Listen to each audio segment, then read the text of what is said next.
when I was touring in that time, I can tell you that nobody else was there with me.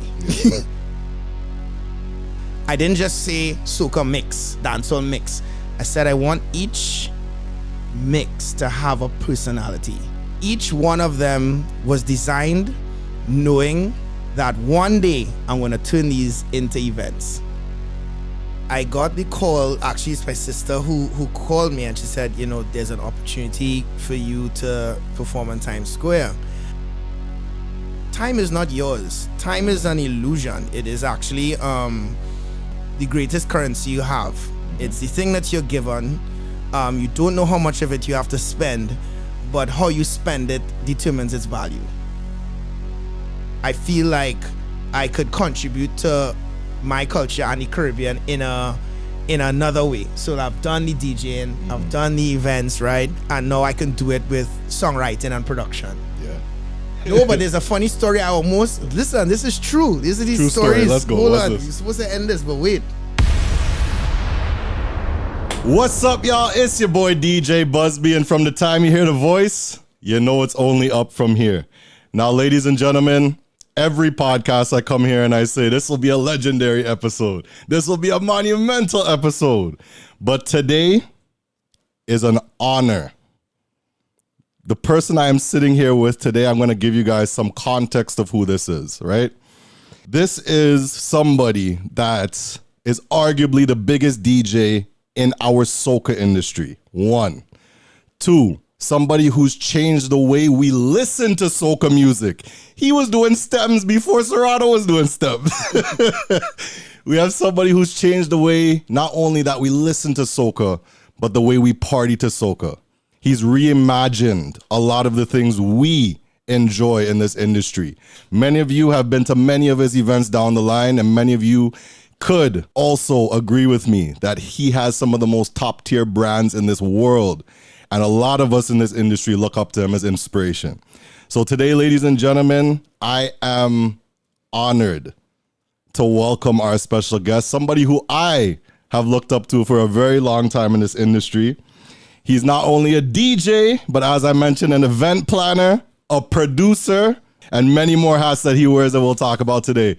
Ladies and gentlemen, welcoming to the Up From Here podcast, none other than the most versatile DJ in the world, Private Ryan!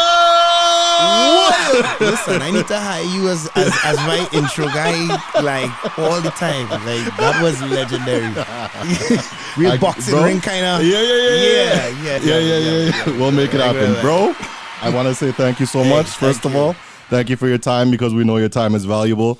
But today is going to be a very important day, especially just because of who we both are. More importantly, who you are. But because of who I am, I feel like I could tackle some of the right questions. Yeah, I'm that ready. will help our community learn. Yeah, I'm ready. Because as I said, you are a pioneer in this, a mentor in a lot of aspects, and you're an example. So the people really need to listen to this episode, hear what you have to say, and absorb it, so they could take it forward with them and take in the knowledge that, you know, from your trials and tribulations. Yeah, I'm ready to share. Yeah, we have a lot, so let's get into it. Now, I'm assuming you didn't come out the womb as Private Ryan. Came out as Ryan. You came out as Ryan. So this is the main thing I want people to understand. You didn't inherit this. It didn't fall on your lap, so to speak. Like, you didn't just get a bag of money and say, go. You had to build this from the ground up. So when we're talking the ground, let's talk the start of Private Ryan's journey. The start of Private Ryan's journey. I was fascinated. My father and grandfather had this extensive record collection. I still haven't gone through all those records. Like, there's literally cupboards and cupboards, and I'm sure if I go through it, I'm gonna find some gems that I wish I actually got to, right? Yeah. But I was fascinated with, you know, the circles as a child. You know, you're just playing around with it. But my dad used to play music all the time in the house on Sunday. My parents just loved to listen to music, and I just used to take the vinyl. I would watch my father like drop the needle on the record and stuff, and then, you know, I was just like that, you know, I wanted to do it, so I started to do it. But then I started to get, you know, really intrigued by the idea of how do I make these songs blend together. So it was only one belt drive. If anybody knows, is a belt drive record player. And then I used to listen to the radio as well too as I started to get old. And, just the simple concept of one song is playing slower. So I used to use my finger and play one faster and be like, hey, this is how you mix. And then I, without knowing the theory, I mean, for those who know the theory, 4 bars and 8 bars I just knew it. Like, as in, it's like, okay, it's like literally this amount and then you could mix. And so I taught myself how to mix. Yeah. Wow. And so like, and this is from a young age? Yeah, this is from a young age. So before I could even afford to get another turntable or mix or whatever, so what I started to do is, they had the pause with tapes. And I used to listen to the radio, a song would play, pause, and then I pause it at the right moment and then unpause and make the songs mix. Wow. And I made mixtapes like that. Then it was, so, and then eventually, I had a friend, in high school, I got a little mixer and still the same belt drive, but then I would do the same thing with the pause and unpause. So I'll just, play the song faster, whatever. And then eventually he found a guy that lived in East Trinidad that had 2 turntables and a mixer. And he said, just come up one day. On that day was my first time using 2 turntables. Wow. And they had a record player and said, okay, let's hear what you play. And I knew from just knowing the speeds of songs just off the top of my head how to mix them. And they said, how long have you been playing music? And I said, yeah, I've been playing for a while. And then they said, yo, we need you to come and play in house parties with us because you could play. Yeah. And then I started out with my own group called Detrimental with my friend Brent. And I went on a journey where in high school I was playing in clubs by about 15, 16, went on to college, did the college parties, started the podcast, toured the college circuit, did like Howard Homecoming, a lot of other things. And then that was the rise of me as a DJ, so in different eras, people know different versions of Private Ryan. Yeah.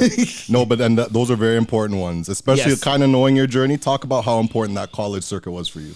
The college circuit was important because it taught you that being at home is a bubble. Being in Trinidad was a bubble because we listened to what we listened to. We were influenced, obviously by Jamaican culture a lot. So we love reggae, dancehall, and of course soca is very, it's our culture. Yeah. But then when I left Trinidad is when I really learned about like Haitian music, being around some of the Africans as well too, learning the African circuit, learning the hip hop circuit, understanding that what we were playing in Trinidad wasn't the be all and end all. Then you got introduced to like, Atlanta. And Miami's circuit, which was a whole different set of hip hop and just like being able to merge it together, then fueled like what became the most versatile DJ in the world because then I was able to play. I would play in all hip hop clubs. I'd play in the Caribbean parties. I'd play in the Jamaican parties with the with the biggest of the names like from Black Chinese, Renegade, Tony Mataron, all of them. I've rubbed your shoulders. Renaissance, all of them. I've played alongside a lot of people over time. Yeah. And so like the college circuit, I also learned the soca from the other islands too. So it was which is essential. Yeah. So that's how like before things have now, it's funny to see how things have gone now musically because before that was the thing I was doing. If you look back at my mixes, you would know that, I was putting other island soca. I was doing the African mixes, I was doing all those things way before, they kind of blew up years later. Absolutely. So, yeah. And that's definitely, as we're talking about music, one thing I have to get into. You know how they say sometimes you can't really target who started something, but you kind of just know. You are somebody I credit personally that changed the way I DJ because you were doing stems before I even knew that word, stems. Yeah, people didn't know and what I was always questioning, how did he get this version? Because I'm only hearing this on YouTube. And so I actually figured out stems based off of you. Yeah. And I started putting that into practice because I just loved how it sounds. Based off of what we're going to talk about later, that 2015 mix, but we'll get into it. You, in my opinion, started the stems thing, at least within the soca industry. Yeah. Talk about that and why it was, important for you to change the way you sounded. So, no point in stemming off of wanting to be different. I always wanted to be different. And something that fascinated me from the vinyl era was the different versions of the song. So like you have the version of the song on one side, you flip it over, you'll get like a different version, an a cappella, and the instrumental. And I was like, so like the interesting part was like, okay, if you could take this in a cappella, put it over this beat, do this, whatever, that makes it interesting. You have an interesting way of playing. And then from understanding production, because back then producers would never really give out their production stems like that. The band had it, live bands. But then you had one or two producer friends who's like, hey, can I get this synth that's in this song? Can I get this a cappella? Whatever. You were used as the example when I figured out you have to be private right to get that stuff. Exactly. So then it was like you really had to know the producer to get those things because it wasn't readily accessible. So I would then reach out, to different producers, even if they want to say, listen, if you want me to, put this on the mix, give me the parts or whatever, and I could find an interesting way of, and so, in over time, like introducing like the Antilles rhythm, can fall in by Kess, we'll get into all that. That was the one. Yeah. That was definitely so, the one. and just going back and looking back at like the different ways that I used to play, people would be like, well, where did Ryan get this? How did he get this? Well, and you have to really go search for it. But that made it interesting. And then fast forward years later, Stems has now made people DJ that way because now it's accessible from a press of a button. But back, I had to like manually do it. I would mix it live. I still, because of practice, I still manually sometimes, even though I have the fun. I like the fun of doing it. So like, sometimes it's good to have an edit just in case you have equipment you're not really comfortable with, you can do it. But like, I like the challenge of live. So there's two major components of what we just talked about that have been introduced as like very plug and play things in DJing. So that's the introduction of the sync button. Yeah. So you didn't have that with the A tracks. No. And the introduction of stems. Yeah, you had to know how to mix with songs. Like in your head, you'll hear a song and you know what had to come with it. Like there was no BPM guide. There was no sync button to do it for you. And like if you go to vinyl days, you had to mix it properly. There was no like cue button to go back. You like literally had to know what to do. CDJs then introduced you having to know your CDs, how do you organize it. And then I remember this summer, I was the first one to use Serato in Trinidad. Like, and people laughed at me and people said I was a sellout. I remember. I have the picture. I had a Dell computer and I was playing in a party with Traveling. And I remember unplugging and the people watching me like I was crazy. and going in the radio station at Red at the time with the laptop, and it's like, what is this? They didn't know what it was, because anybody who knows, like when I went to Miami, that's what I got introduced to. They were using Final Scratch. Final Scratch was before Serato. Wow. So I was just seeing them playing on turntables, but there was no changing of the van. I was like, what is this? And then I learned it, and then I had to transfer all that music. It took me months to get the CDs and all those things, because that's before iTunes. Oh my God, you could, I was ripping CDs one by every night. So I was studying in my room, and then at night was CD rip time, and it took me months. And each bag, one was soca, hip hop, dancehall, and that's how I got everything on. Wow. And over time, if I find there was a version that needed cleaner out, now I could go and get a cleaner version, I guess. Or if you need to find something really, which I haven't done, you go back to your vinyl collection and rip it. No, serious. Just go and rip it. Yeah. People feel it's easy enough. It's not easy enough. It's not. But these components, do you feel like it's helped the culture or hurt the culture? When I talk about things like the sync button, stems, even being able to queue up your own music just on your laptop as opposed to ripping and this and that. I think that there's no part of me that doesn't think that technology and advancing is a good thing. Every generation, if you frown upon the advancements, you become a dinosaur quickly. It's like somebody saying, do you think real DJing is not being able to play on turntables? I'm like, once you're good, because they're components of real DJing. There's crowd reading, there's interaction, there's your ability to mix, your ability to select at the right time. And those things aren't necessarily just connected to technology. That's your natural talent. So if I see a guy who's able to talk and play and he's using his sync button just to keep his music, on check, I can't frown upon it. but just me personally, I don't use the sync button because I like the challenge of mixing and doing my thing. But I'm more so focused in the music than I do talking and playing. You know, that's why I create combinations. But I do understand the one man show science, which I respect. Yeah. So I can't frown upon things that make it easier. It's just how we use it. Got it. So the other part of your journey that you touched on was the mixtape game. And well, podcasting. So again, you were doing podcasts before podcasting was started. We didn't even know what it was we were doing. You just put it on the graphic. Put it on the gram. So But with that now, you are probably the best person to speak on this. Talk about what the mixtape journey did for your journey, as well as how important it was to bring you to where you are today. So the mixtape journey was created in college. It was born out of the idea of a serious void, and it started with not just soca, but primarily soca, but then everything else. So my college friends, the main thing, especially around February, I'd be like, I have no idea what soca came out in Trinidad.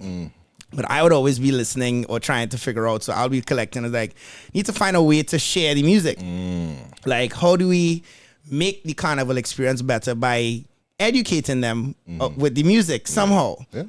And then even so, on the reverse, I'm hearing all this music that no one else is hearing at home. Yeah. So I was like, but how are they going to hear all this hip hop and these things should be on the radio? And so like it was just a void. There was just no central point for people to listen and learn. And so what I did was I should do a mix, put it online, and let people just download it, and then they have their mix. And so before I did the podcast, it was on this I think it was Mediafire or something like that. And I would just upload it. It was a link, and Facebook was in its early phases. So Facebook was actually only available to college students at first. Right? I think I remember that. Right. Yeah. Facebook was exclusively college students.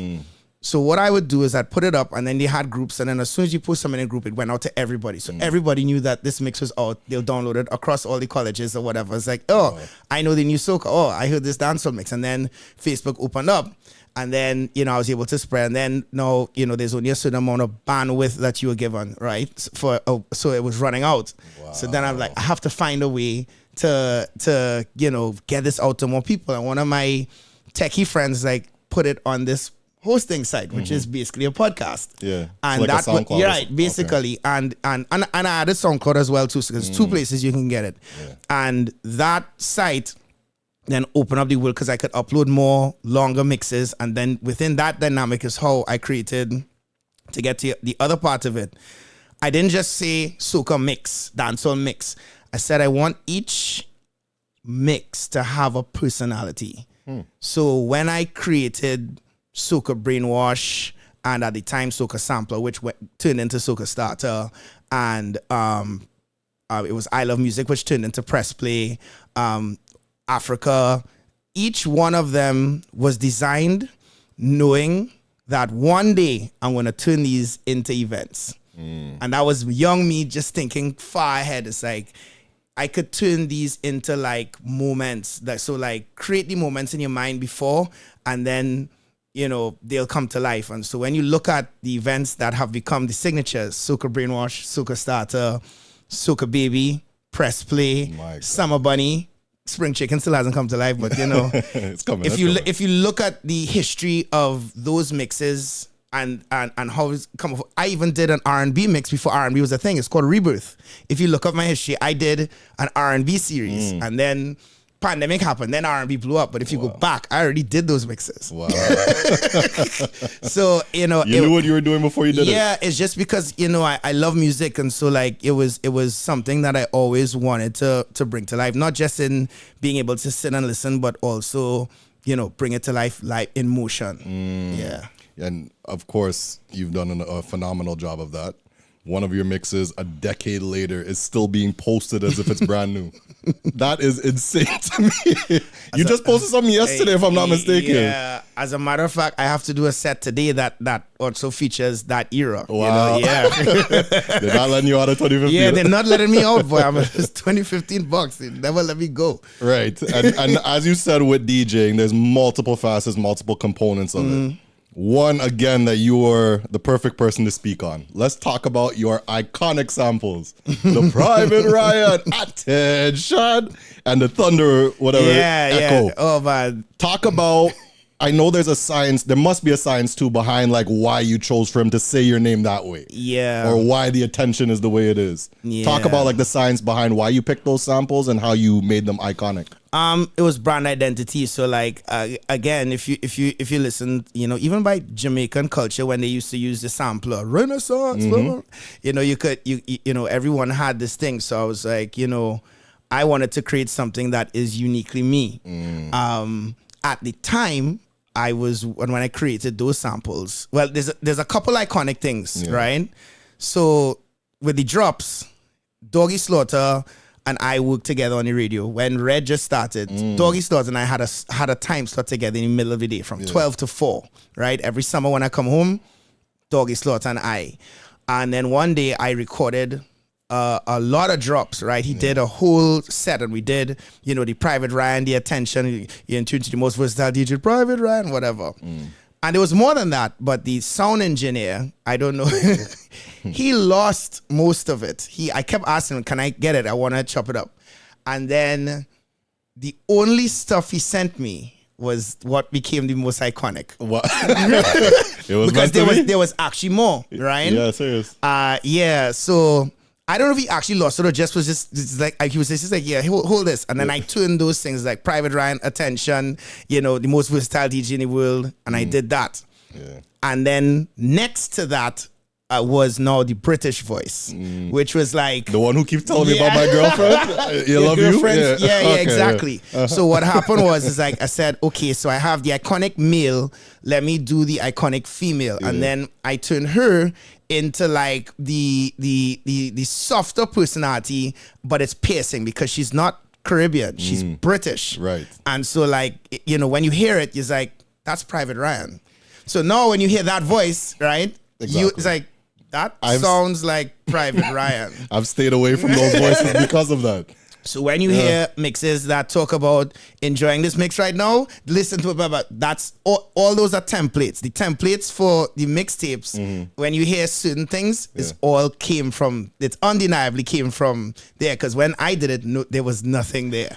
Again, it's not on paper, but a lot of us can safely say you were the pioneer. Right. And then even the timing of mixes now. So like, let me get to the sound effects. So the sound effects, there's certain effects that, I would use. There, there's, the Thunder Echo, which I actually need. So I know people go because I actually named the Thunder Echo. Yeah. And I shared it. I think I shared it. Was it with Ding Dong or somebody? Yeah, everybody. And then it's like, but that's...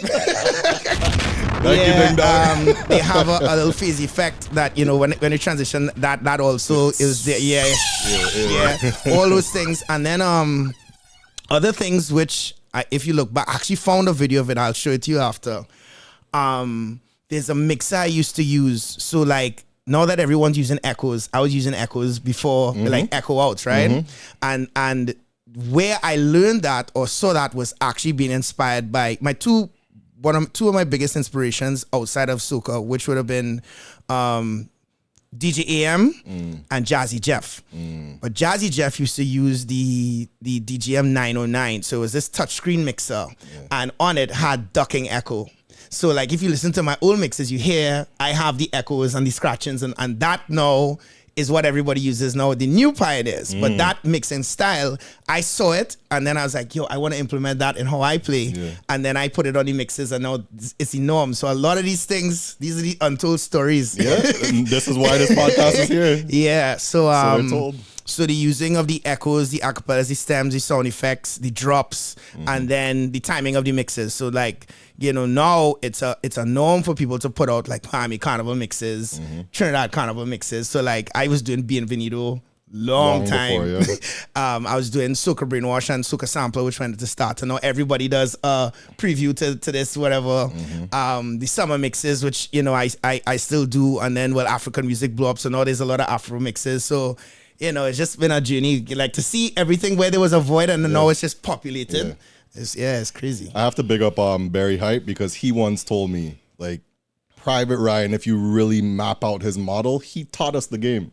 Yeah. And he would say what you're saying now. Like, you were doing all of these intricate things that everybody is now mapped. Yeah. Before it became popular. Yeah. So you literally paved that way for a whole new generation. Yeah. And that's something to really pat yourself on the back for. Yeah. I don't even think about it. I just like to create. So like, even if I look at my journey, you know, talking about how the events influence other events. Yeah. In music, and then now hopefully, you know, as I've gone more into production, like the sound and style of the music I want to produce and create just like this different pocket for Caribbean music, not just soca but Caribbean music. You know, it's just, you know, a passion to create, and that's where I come from. You know. Now, on top of this, when you create, and especially being somebody passionate about what you do, it can't always be flowers. It can't always be happiness. It can't always be positive. So let's talk about the critiques. And again, I kind of want to get into the science behind this particular critique. And that is, boy, he and his chipmunk thing again. Yeah. And then look at how everybody plays exactly. But there is a science behind that, correct? There's. Now, to dispel the chipmunk thing and why you may play things without the pitch control. Yeah. Explain from an actual practical perspective why you do that. It goes back to originally what I said. How did I start playing? I started playing on vinyl. If I'm playing a song fast, I deliberately want you to know I'm playing it faster. Yeah. It's not that I'm trying to hide it. No, let's be real. Most DJs some actually play it faster than me. They're getting away with it because they have on their pitch lock. So a song that I may be playing at, let's say for the DJs who know, at +8 or 10, y'all are playing it at +20. Their pitch control's in the pocket. Exactly. It's in their pocket. It's all the way down here, but you're masking it by having on key lock. Take it off. You're mixing songs that shouldn't even be mixing together. No, that's fine. But then you can't just come at me and say, Ryan, and you chip one thing and say, well, take off everybody's pitch lock and let's go and see. But also, there's an energy component to it. So like you can use live artist science to kind of, you know, tell this story. Most live artists, when they perform their songs, they perform it slightly faster. You could look at any, especially in the soca world. In the soca world, they will take a song that's 100 BPM and perform it at 110. Right? So what I do in terms of how I string the music together and there are moments when I will play it deliberately be faster when the energy is up. It's like being in the gym and it's like an adrenaline rush. But then there are times if you have to build a party, you're going to actually deliberately play things a little slower to kind of get there and then move up. So everybody's style is different, but then, you know, I also listen. There were some DJs that when I was listening to the radio, and this is another thing, when I was actually listening to the radio and even observing some of the DJs at the time who were popular, they actually were fast mixers. And they used to play everything fast. And so I looked at it and I was like, whoa, they're stringing together an energy. And, you know, I think I could incorporate that into my style. And that's how I started doing that. So I would play songs deliberately faster for the energy component of it. Beautiful. Yeah. And it makes a lot of sense, too, because, again, coming from Toronto, where I'm based, and then getting into the international circuit, especially in your events and the DJs you've curated, I had to learn that juggling style. I may not be as fast as the best of them. You don't have but to you have to learn to get to that sort of speed. You can't be in the third verse in a song and it's prime time. So these are little intricate things I've had to learn on the circuit, which again is something that you've kind of cultivated in your own right. So speed mixing, like I can actually go faster. Like if I wanted to play 20 songs in like a minute and a half and 2 minutes, that's easy, but I actually slow down now. So like I'm actually now making it like, it's kind of like when you study the rap game, they used to tell Jay-Z could rap over your heads, but like now you have to kind of, to make your hits, you have to like go slow down a bit, dumb it down a bit, and so I think like even sometimes some DJs are too fast. Like I'm even like let it breathe. This could have breathed just a little more. It's like playing fast wine before fast wine even fast wine. You got it. It's like no. Sound effect. Next. Nah. Don't do us that. You have to slow down a bit. Yeah. So you know, I try to keep it there, but I always like to keep an energy and try to string these songs together in a way that makes it fun, you know? That's beautiful. And when we're talking about, as we're in that international space, right? Pre-2020, you were, again, that idol when it came to going and flying here, there, and anywhere. You were the top guy. The surgence of like the guys we see now has really, I think, propelled after COVID. Yeah, that's a story in itself. Exactly. So we'll get to that. Yeah, that's a whole podcast, but we'll shorten it as much as possible. That international circuit before 2020, how was that for you, and why was it so important for your journey? So if we take it to the college circuit, right? Just when I started doing all the schools and the parties, and then also the rise of the carnivals, which is a thing. When I was touring in that time, I can tell you that nobody else was there with me. Yeah. There was no at the time there was no Tony, Rigo, Kevin, Barry, a lot of Saeed, a lot of the people that you see now.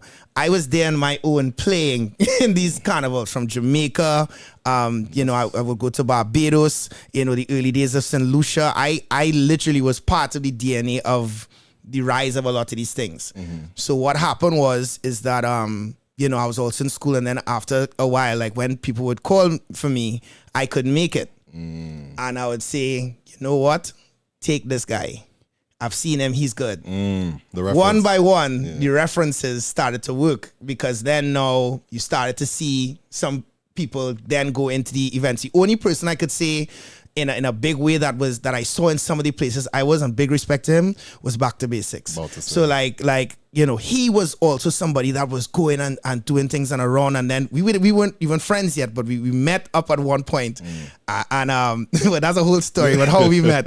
And he was performing before me, and he was the showstopper, so he go in, and I had to play before. He didn't know me, he didn't take me on. And then he was like, I was like, because I like to be chatted. It's like, okay, and I came on, and and then he said, you could play, and then we've been friends like that ever since, right? I love it. But yeah, so like I saw the development of the tour circuit, the development of the carnivals. And then, of course, I was also, people looking at me for the mixes and all those things. So pre-2020, the focal point was always, what's Ryan doing? Wherever Ryan is, where's the carnivals? And it's just like, me quit. And then we look into your page for the post. Yeah, exactly, the post. Where is it going? And then the pandemic hit, right? And that was also at the peak of Soca Brainwash and this and that and everything. And so for me, like if you're talking pre-pandemic Ryan and post-pandemic Ryan is two different, because then the pause also gave me the necessary rest. It also made me go into my production bag a lot more. So a lot of the beats you're hearing are still things that I did 3-4 years ago. Wow. Oh yeah.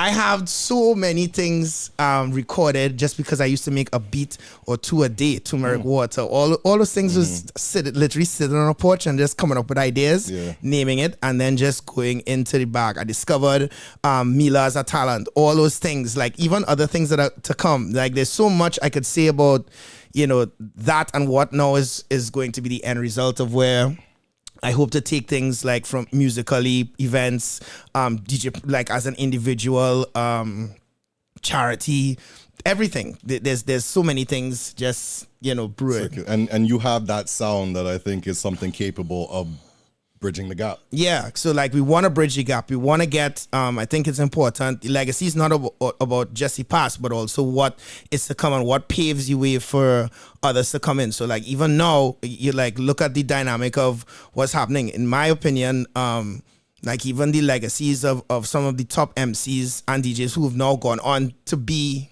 stars. Not that I take credit for their career, because they've done, but like look at Kevin now. The era of Kevin before Kevin could tell you the story when you interview him.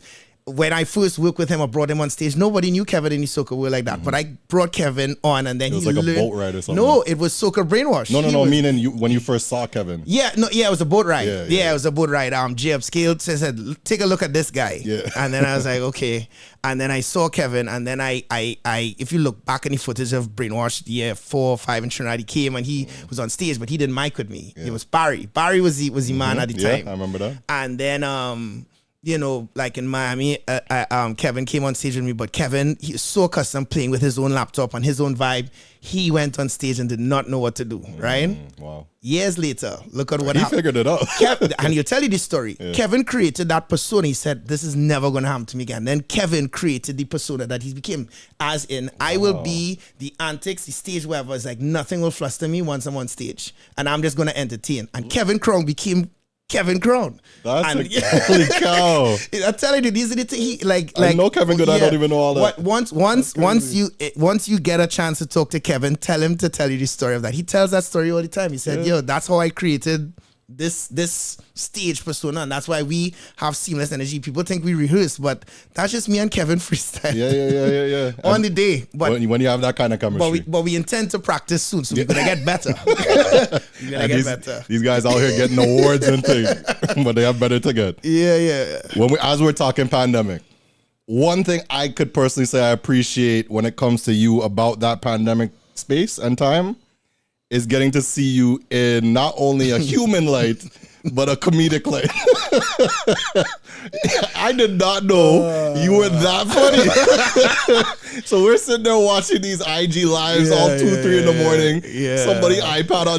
Was the iPad really on 2%? No, it really was on 2%. No, it could not. For 4 hours, right? It was 2% on 4 hours. Listen, it was a thing. I would like sometimes forget to charge the iPad, but sometimes I would leave it like on 49% just because, Ryan, if you don't do this, you're gonna end up playing for hours. So it was like it became like a thing. Like everyone would log on not knowing how long I'm gonna play, but just know I'll make it count, right? Yeah. And then I was just a comedic character, and I missed that. I was a real character. Yeah. But that's my actual personality. That's what I'm saying. So you have an impression of people because they're just like this face on a flyer. Yeah. We didn't know that side of you. Yeah, so getting to see that was amazing. Yeah, maybe I should dig into that more often because people say they miss that. Like it was so many things that just came out of that personality, and people just want that. So bro, I remember times of night it was like 1-2 in the morning. I'm sitting there crying on your IG live of laughter. Yeah, and it created a community because if people remember, it was me, and then sometimes Travis would just log on at 3 a.m. and just go live until 5-6 in the morning, and people were watching. So Travis also got part of his fan base there. Same with Vibes with Voice and Vibes with Voice, they were locked to Thursdays. They made their brand Thursdays. So you'd log into that. But like we would just be sporadic. But my main days were Saturday and Sunday. Yeah, Saturday especially. I'll come on Saturday afternoon and sometimes I'm still on. Like if I went on at 2:00, I'll go until like 10, 11 in the night. I don't know. Oh gosh. Just playing music. I still have a lot of those things recorded. I just never posted them. I should. Speaking of that, just a random question. What's the longest set you've ever played?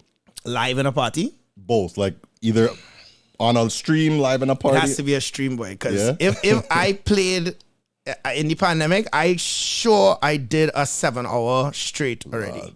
7 to 8 hours. Yeah. If I did that in a party, that means I am playing from the time we're setting up straight to the end. No, we're not doing that. Nope. I gotta, as we're kind of wrapping up the pandemic talks because that was a dark time. And I know there's way more to say. Yeah, there's a lot. Is there anything else from that period of time that either taught you something about yourself or helped you to get to that next level? That, it's a lot of things that may sound cliche, but they're very powerful. Time is not yours. Time is an illusion. It is actually the greatest currency you have. It's the thing that you're given. You don't know how much of it you have to spend, but how you spend it determines its value, right? Wow. And so going into a period of uncertainty instantly, it's like Carnival was last week. The next week, borders are closed and we're inside for two years. It's the same way that sickness could hit you. You could lose a loved one. You could lose friends. Finances may change. Things could just happen just instantly. So, the time to do things what you think is time is not your decision. And so, you know, how you act and be intentional about what you do. Do it with joy, do it with love, you know, and that's how I operate. I mean, I always knew it, but like the pandemic was a real time to reflect on those things and cherish the ones that you have around, because, you know, some people lost loved ones. I almost lost my uncle and aunt in the pandemic. Wow. You know, yeah. So, you know, it's just a lot of things to be reflective about. And, you know, I also learned that silence is strength sometimes, because in my silence, I created, you know, what I when I really loved the music I created, still love it, but I found a lot more of myself as well too, which is where, you know, I wouldn't talk any mic, I'd let others do it, right? But then you pick up you saw, you know, that side, and so like there was a lot that I learned. So I don't regret the pandemic in that sense. It was a time where I learned and saw a lot. Yeah, you know? And personally speaking, and this gets into the next point, that pandemic for me was like the game changer. The game changer. The game changer. Because I was knocking on all of y'all's doors trying to figure it out and just get in that space. I didn't know what to do. Yeah. That pandemic gave me an avenue to present what I could do online. Yeah. And anybody could watch. The good part is everybody was forced to sit down and watch it. So, you know, in my space and during that time, it was a blessing. As much as I hate to say that, because of, like you said, people lost lives, people lost family members, etc., friends. For me personally, that space of time was pivotal. Yeah. And that connects me to the next part of this podcast, which I want to, you know, take a moment to really express to you how much this means to me. This podcast. September 11th, 2019. You seeing that date right up there? Yeah. You see what it says here? Vision board. Vision board. Read that top line for me, please. DJ on a Private Ryan Soca Brainwash. This is now my 6th or 7th Brainwash. Yeah. And almost 10th Private Ryan event. So for this to come around full circle is a blessing to me, bro. Hey, listen, that really, you know, it touches me, because again, it's go back on legacy and purpose and all those things. So it's you know, one thing to create all these things, but it's also another thing to create and inspire and give people chances, which is what I you know, in this era is like also introducing more to the industry. So you were one of them with, you know, when I really got into like what you were doing, it's like, oh no, I have to showcase this guy. Another guy that you're seeing blowing up now, if you look back at Soca's pre-pandemic as a child, Brandon Duke. I hired Brandon Duke as a kid. He couldn't even drink. Could he drink? No, I don't think he could drink. He still can't drink. But I have a picture of him as a child, and I put him to play in the party, and he shelled. Even then, you look at a lot of the rising DJs, MCs. You know, it's an honor to, you say it's an honor to me, but it's an honor, you know, to also introduce and then to see what you're doing and stuff. You know, that's amazing. Yeah, and I believe, like I told you the other day, like I pulled you aside in a party because I really did feel this way. Yeah, what you are doing, although like many, you know, I get those feelings too. People may overlook the hard work you're putting in. Yeah, they pay their price, they have their fun, but it's kind of like, did you really assess what I just did? Yeah, and I get those things, but I made it a point to tell you the journey you're going on, despite any like shortfalls of credit you may receive, what you're doing is imperative for even just being of example to me. Yeah. And just seeing that, there's not many Private Ryans I could sit down and take notes off of. There's 1 or 3 of y'all max in this world, if we really think about it. And that's how much I have to study off of. If you go into NBA, you have like the Jordans, the LeBrons, etc. you could study from.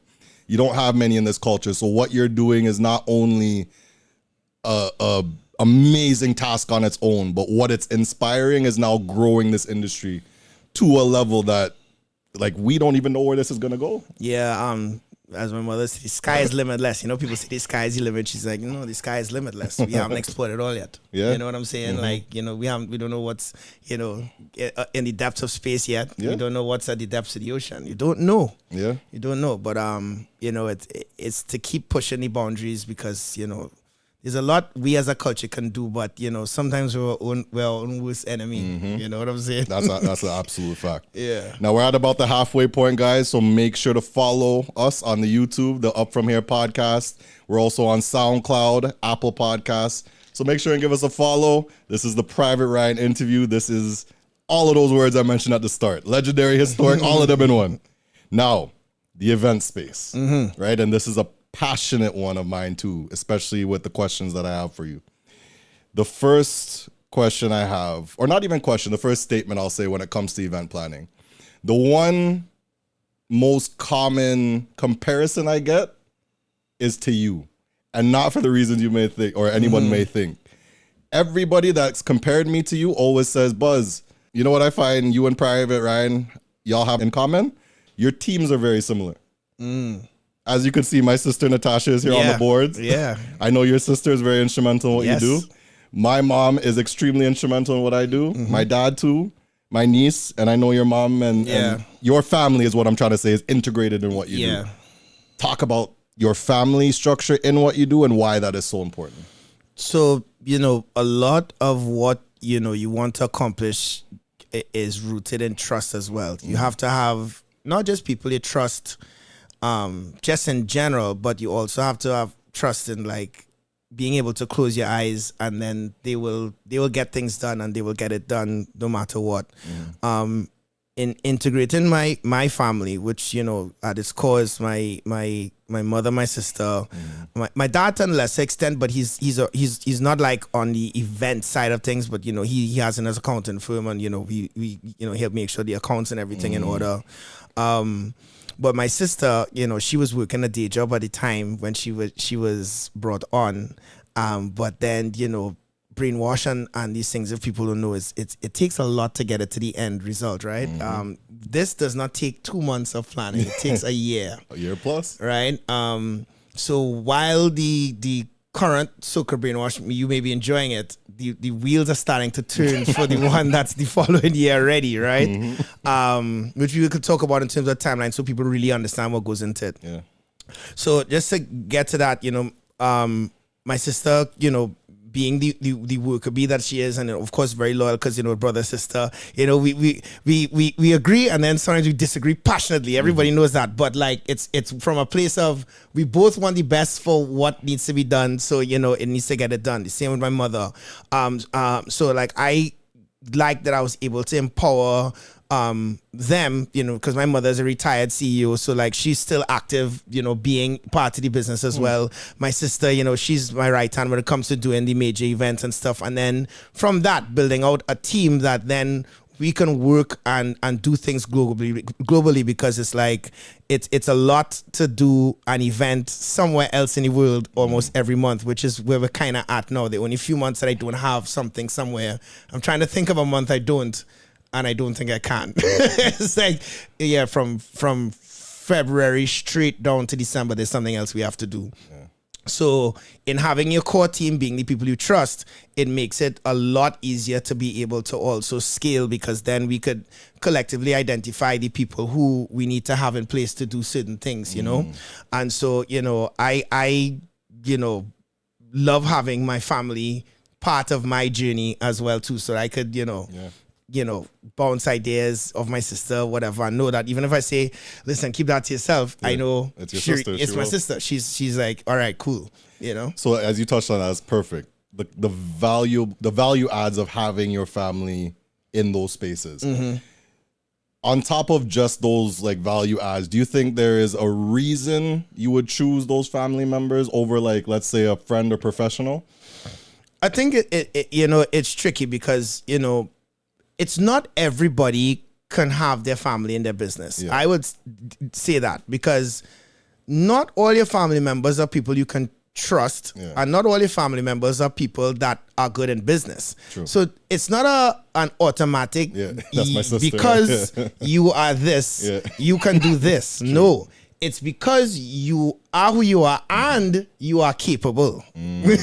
Because the mistake people make is that they might bring people in because they're family, but then you've seen the end results of bringing in the wrong family members. The family could steal from you too, Oh yeah. you know, and they're the closest to you, so they know how to do it. Yeah. So you have to know what you're doing in terms of the people you put around you, family, friend, or stranger, because sometimes a stranger could do the job better than your family. Don't get it twisted. Absolutely. I've seen it time and time again. Exactly. The strangers might be the ones that work harder. They're the ones who work better, and they're smarter and can take you from point A, not even to B. They can take you to D, E, and F. You understand? And then and then it's an identifying. Sometimes there are people who will take you here, and then they've reached your max, and then it's like, even the person who's in that position is like, I'm not the person, I'll take you further. No, you need this to go here. And they know when to exit. Or sometimes universe exit them for you. Exactly. That's just how it happens. Facts. And personally, as long as you do things with a clean heart, it'll go in your favor no matter what. It will naturally happen. Like, yes, you may feel what you feel in that time, but the clean-hearted ones will always go forward. Yeah. It's the ones that utilize those opportunities to put down somebody or attack. So it's like, you didn't do anything for me, and we could see what's happening with like people in court right now. Exactly.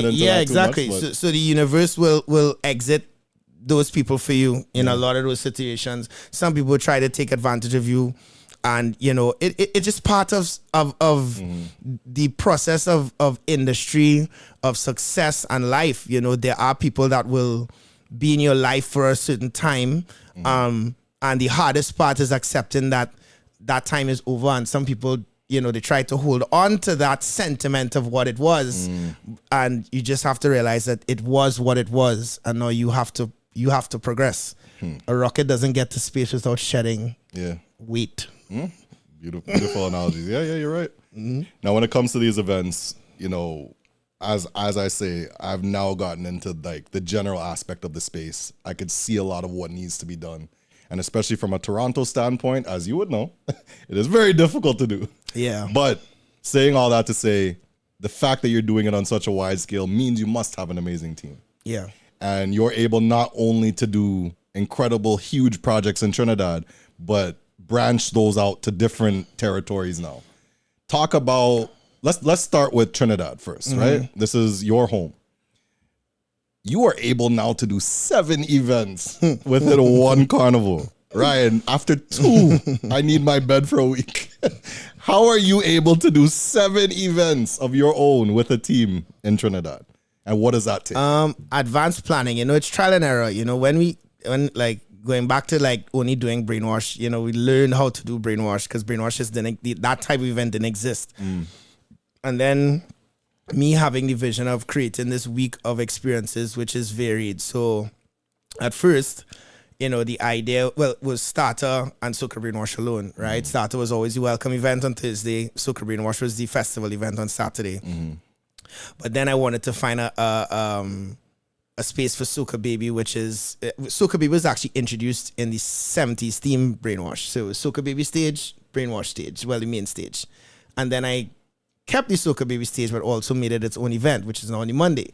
The boat ride isn't as intense because the boat kind of comes with set parameters. You have the boat, they have to make sure it's clean, we decorate it, you're on, you're off, you bring the food, you do all those things. But now that it's now 2 boats, being in 2 boats, Citrus on the Wednesday, but I work alongside the Radiance team on Illusion, so that started the next morning. Epic Cruise arrives on Friday. Oh,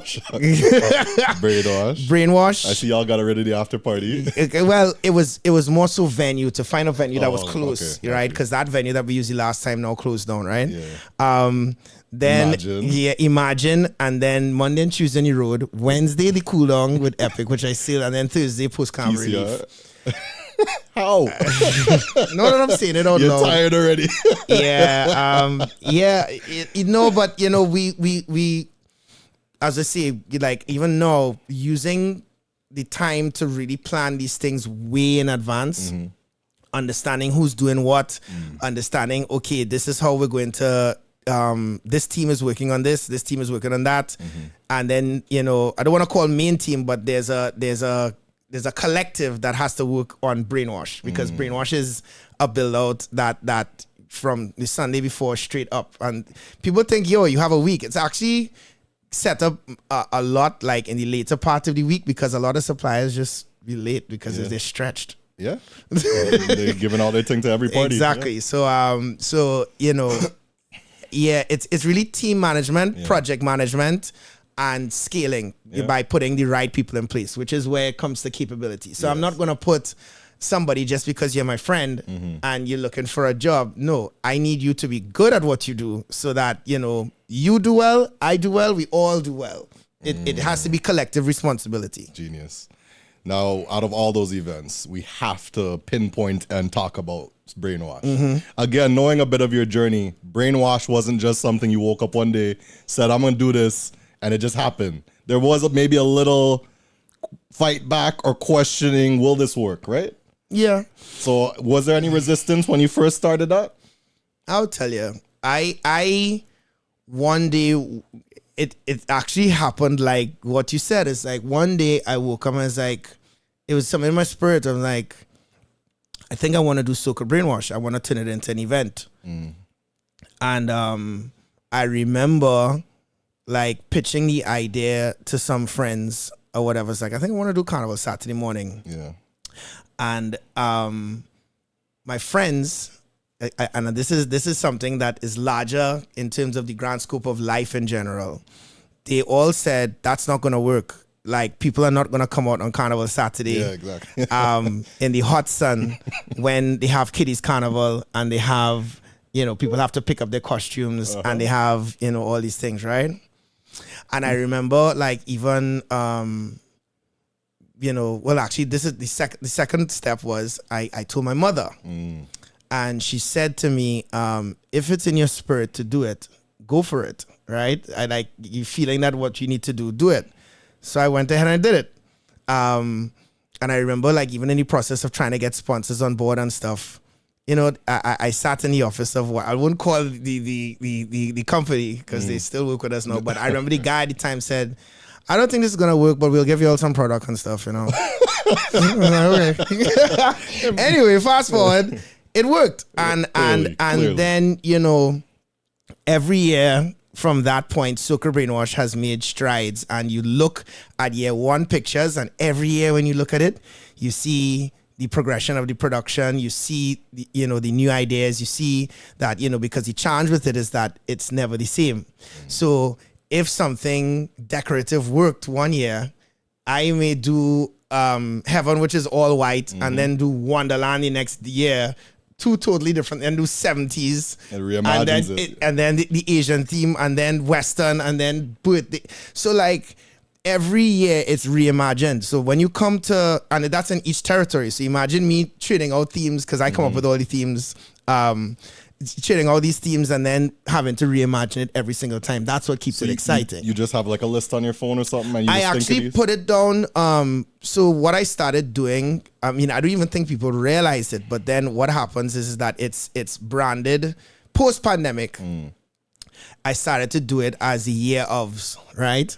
So let's say, for example, last year was year of fiction and fiction and alternate realities. So that's why you had Western, you had Rise of the Machines, right? And you had what was the one I did in Miami? I did Prehistoric Days, which ended up being Prehistoric Days because it rained. Yeah. boy. But yeah, so like I started to do the year is themed a certain way, so that's all takes a certain storyline. So looking at what we're doing this year. Valentine's, the rose, sorry? Rose. Yeah. So so the rose is gonna be the year of beauty. Yeah. Right? So that's where we're at. I have to talk a lot more about what we're doing with the rose. And this year, coming out of Trinidad was Comic World. So this year is the year of fiction. So all the themes for Brainwash are based on fiction stories, right? So when we announce the others, you'll see that they all have a common thread, right? And so it's like telling a story every year, so people can look forward to not just the Brainwash, but like what concept are you gonna go through the year with? And that's how we start to do it. So yeah, it's a reimagining. But that keeps it fresh. It keeps it challenging. I think if I was doing the same event over and over, I'd get tired of it. Yeah. Now, when it comes to these events, there may have been a point in time where I may not have understood what actually goes behind doing these things. Actually doing it now, you get to understand why you or somebody like you may make decisions that you do make. Yeah. One thing that you've probably been attacked the worst on is event price changes. So having to go now from 1 year and then next year you have to bump it up. You have to. Because there's all these intricate back-end fees that those guys don't see. They just see the amount they have to pay. But there was a clear moment in my career where I had to make an adjustment in my price. And it may have been $10, $20. And I said to myself, well, nobody's gotten it worse than Ryan, and he's still here. So yeah. Let's talk about that. You having to change your pricing and kind of like why or how that made you feel when people attacked you. Well, I understand that change brings discomfort. So anytime there's a change, especially when it comes to money, there will always be a reaction by some people because, of course, you don't want it to, you know, people don't like to feel like, you know, they're being robbed. But understanding what it takes to get to the end point, small changes have drastic impacts on, let's say, price. And then let's just start with the process of getting there. So an event, people tend to look at promoters as they have a price and we have no expenses. So like they will look at what you charge, try to calculate how many people are in the party and say that is how much we take home. Not understanding that there's a year of staff, there is shipping, there is tax, there is all the processes to get everything in the country. So there's clearing. I'm right? dealing with that right now, literally. Exactly. There's an entire bar that needs to be paid for. There's decor. There's the entertainment, all the structures that need to be built, and all like everything adds up. The number of generators to get this thing to light like this thing to look like this, the stage design, the person who designed the stage, the people who have to print the merchandise, the people who have to, like, there's such a list. If anyone has ever done or gotten married, they know that planning for like maybe 500 people is like a lot. People say, yo, weddings are expensive. Now try multiplying that and doing one for 10,000 people. And then on top of that, decorating and billing it yourself, right? So like you take this field and then you have to transform it. And then now, even if you want to look at it as promoters making profit, yes, because in business, that's what you need to do because people need to live, right? And you also need to sustain the business with other expenses. There's building rent, there's maintenance, there's so many things people don't see, and an ecosystem that is extensive for large scale events. So when things happen in the world, like even a shipping canal changing and your freight now has to go, or now because you can't ocean freight, you have to air freight. Air freight is now 10 times or 20 times more expensive with the number of things you have to do. You look at the cost of flour could change. That changes your food cost. Or oil prices change. Transport goes up. Everything has an impact. So we now as event producers also have to buffer for those things and also see the things that we may not even see coming yet, right? So that's why now, even in terms of planning, you don't want to start planning your event 3 months or 4 months before. Mine is a year, especially for the ones in advance and stuff.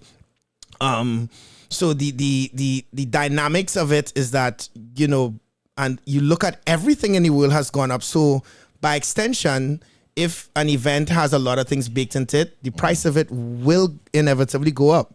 And you're looking at that with most festivals. And just to be even quite transparent, after the pandemic, like even with Trinidad, we kept the price at the same rate, absorbing some of the increases. We were actually trying to not raise the price, knowing that, okay, we just got out of this pandemic. People are still trying to recover. Let us try to, even though we knew costs have got, because everything went up. Behind the venue went up, this went up, everything just went up. And it's like, we have to try and keep the price the same. And you have to keep the quality at the same or even better. So these are the challenges that we face. And, you will take backlash, but like you also have your vision and you know that when they walk in, they must feel it, they must see it, and then they understand, you know, and that's what the team works passionately year round. Like even before we came here, I was in a meeting about, you know, the events and stuff, and we just like are trying to knock it out the park each time, you know? Yeah. And so that's, it's and I must say the most profound one, I think the most elaborate stage I've seen was this past year in Trinidad. Comic World. My God. Yeah, Comic World was wicked. What? I have a lot to talk about Comic World. Comic World was interesting. Yeah, it was interesting. Just because, you know, I hadn't seen anything in the landscape that really played in on cosplay, and cosplay is huge. Yeah. And like, you know, I always like to think of Brainwash as like an adult playground. It's like I come in here and there's no judgment. Like what I'm wearing, nobody looks at me weird. And this was the best example of I could walk into Brainwash dressed as a Pokemon, and no one is gonna think, yo, you're weird. You fit in. Yeah, you literally fit in. So like anything you wanted to be, you could be. And it was like the greatest form of expression. And so just creating that was fun, because it's like you got to read a lot of comics and a lot of the Easter eggs that were baked into the event. It made it really fun to be, you know, in an adult playground. Then now doing the rose is another story, which is like the power of connections and told through these, you know, roses. Like, you know, red is passion, you know, yellow is friendship, purple is royalty, you know, like there's so many things we could do with that story. And so bringing that to life is also fun. So every year it's fun to like create and do it in a way that people could be like, wow, this was well thought out. Yeah, no, and I really see that, especially when you connect the dots with your posts. And I think this year is connectivity years. Yeah, so it's Rose human connections. So it's the different types of connections. Yeah.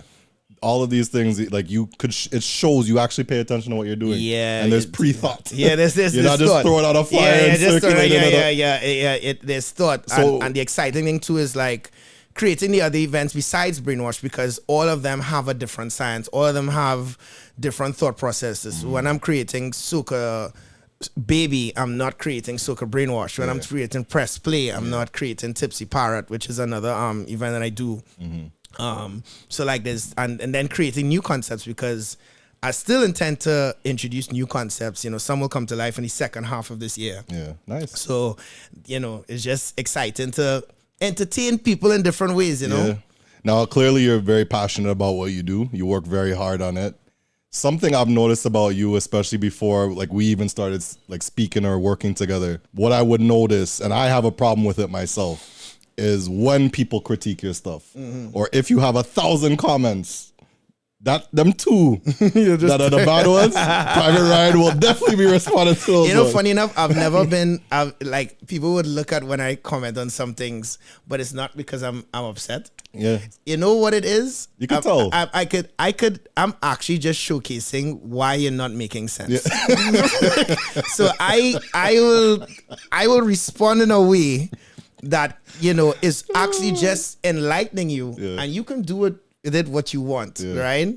But I don't think, because some people literally they live to troll online, and they will, if they know they can draw you out in a certain way, they will. There's no logical conversation that comes out of it. It's going to be a back and forth that doesn't need. Yeah, it's senseless. So what it is informative. You do with the information you want. The world can see what I said, and then they could go back and forth. Yeah. But I said what I said. Yeah. You know, I don't take it back. But you never be rude. You don't insult. You know, because some people actually, you know, word without context is dangerous, because online we read sentences, we don't get tone. Somebody could say something and they actually don't know what they're talking about, but when you respond to them in a certain way, they said, "Oh, I didn't realize that. Thank you for the enlightenment." Yeah. And that's cool. Others will just deliberately try to troll you and continue to be wrong and strong. Wrong and strong is like, all right. Yeah. You have a nice day. Have a nice. No, I really wish them a nice day. I love it, man. I love it. I could use it. Yeah. Do your thing. So I really wish them. Now, as I said, before I got my 6 Brainwash bookings in my life, there was a period of time I had no clue how to contact you, if I should, whatever the case is. For those younger DJs, because I know how it could be too. You have this big elaborate brand now. Now all of them are in your DM trying to get that gig. Give them practical advice, not necessarily how to just get on Brainwash, but how to elevate to that level where somebody like yourself would reach out to them. I think in the era of social media, you know, it's a little easier now to get on someone's radar because, you know, the people who I've seen ascend in a way use organic marketing in terms of their talent. So let's even look at what Puffy's doing right now too. Puffy's posting his sets. Puffy is doing snippets of his you know, sets and putting them online. You see what Brandon Duke is doing. Brandon is using his social media to get himself out there showing snippets, and they have a lot of examples of people who've been doing it. And just because the mixtape game is saturated on those things, no, put out mixes, curate a fan base. Do organic events that start to make your own movement. I mean, it's not, I don't even think it's necessarily about getting on Brainwash stage. It's about making your own. Yeah. Amen. I think that it's one, I consider what I'm doing as piece of a puzzle that is greater than me alone, right? And all of us contribute to the puzzle. So for example, Soca Brainwash exists in a world that also has Tsunami and also has Soca or Die. You know, it also has, you know, Banner's Party Aftershock. It has different people by far and them what they're doing in New York. So like you look at the different people who are contributing collectively, you can create your piece. And then your piece becomes a force, and then by extension, you start to get on the radar of people who are doing things, and then we all, you know, work together to make the bigger picture.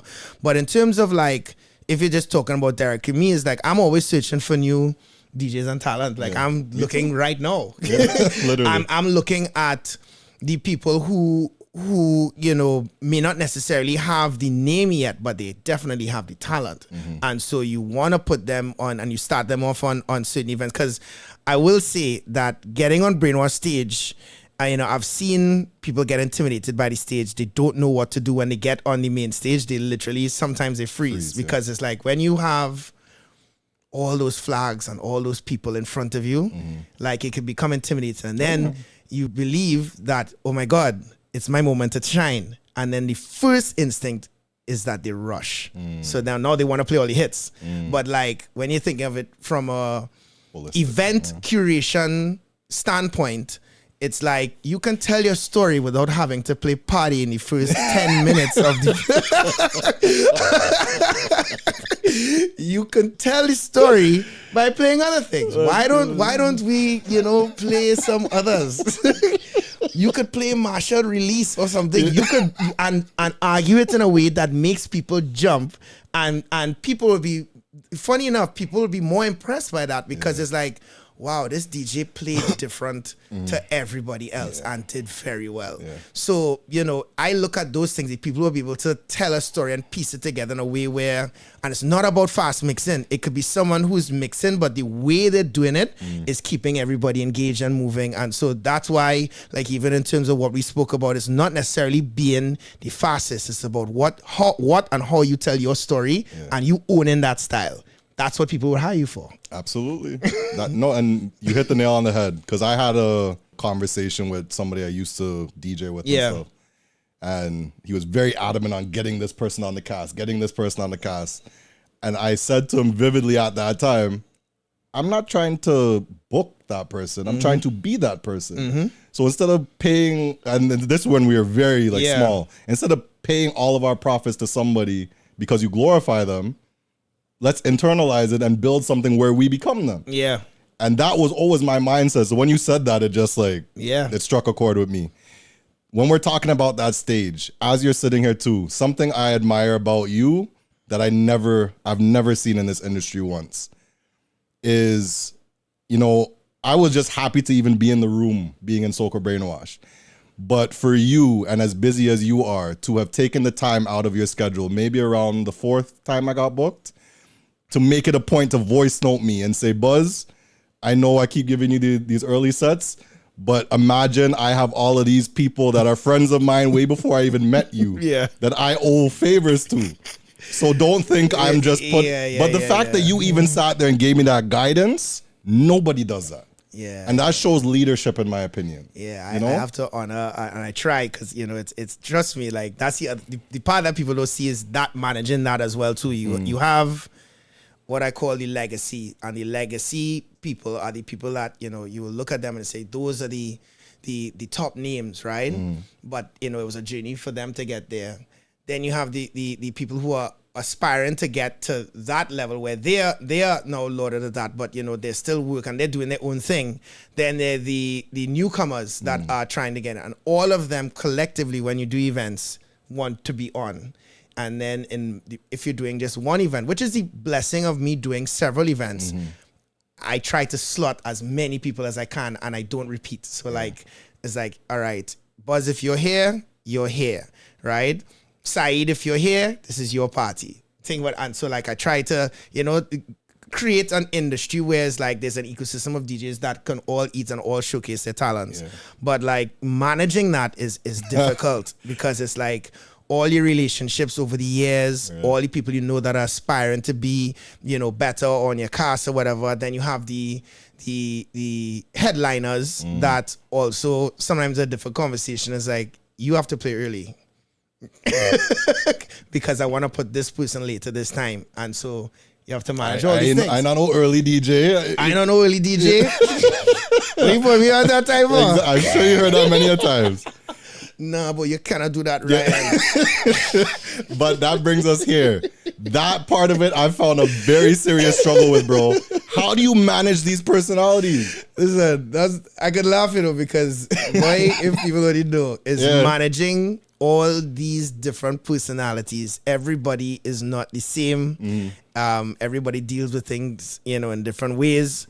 And then sometimes, not being available, even to for my own peers events, sometimes I just literally cannot do it because I have to be somewhere else. It's like, Ryan, but you're never there from right there. It's rough. But it's about, and sometimes it comes years later, it's like you might have played early 2 years in a row, but then the third year is like, I'm gonna give you your time slot now. And that is when now you see if someone is ready to really take the grand world stage in a sense, because it's like when someone is able to handle a slot where they have spoken, I always say it, and I tell people, how come you don't book me for Brainwash? And sometimes it's MCs, especially MCs. I said, I don't think you're ready to talk to the world yet. And I said, if I put you on stage and someone's holding their flag like this, can you tell me what flag it is? No, they don't know. Yeah. They have no idea who's in front of them. Especially when you get into the Martinique and Guadeloupe and all of that. So you are on stage, and these people, enthusiastic people who've come for this festival, because Soca Brainwash is a festival of the Caribbean. Yeah. And you can't go on stage and simply identify a flag. You only know Trinidad, Jamaica, Barbados, St. Lucia. Yeah. And then after that, you're lost. Yeah. Wow. You're not ready. Very important points. No, bro, very important points. So you have to know. And that's where you will find the strengths of, and I'll call them the OGs. You have Walshy, who I can if you look at the first Soca Brainwash, it's me and Walshy. Yeah. Right? Walshy is a world-class MC that could identify and speak to them. Barry Hype can speak to them. Tony, Rigo, Kevin. Rigo Kevin. Rigo and Kevin. You look at and you look at the people who also now look at who's doing it now. By far, and all of them. They are you're seeing the rise of the people who now get it. It's like, listen, we need to talk to the world and our Caribbean diaspora, but then even by also being able to do that, you can also encourage people who are outside of our culture to feel welcome as well too. So being able to bring all these things in this melting pot of music and energy and vibes is the bigger vision of how we then step out of our bubble and then enter the world stage. Got you. Without even trying. Yeah. Because the key is not to try, The key is to just make it a place where we'll be ready when it's time. Yeah. You know, then that's what, you know, I don't want to go back to too much, but that's why a lot of people thrived in the pandemic. Yeah. Those who were ready soared. Yeah. If you weren't ready, we probably haven't heard of you since. Yeah, a lot of people fell off. Like, as in, where you know, like, you know, what did you do and how did you ascend? And some people didn't ride the wave when it came. But now for you, I love that you mentioned the MC's names, because that was a question I had. Obviously, now we know kind of the criteria of how you would determine a good MC, but you've just named about 5 or 6.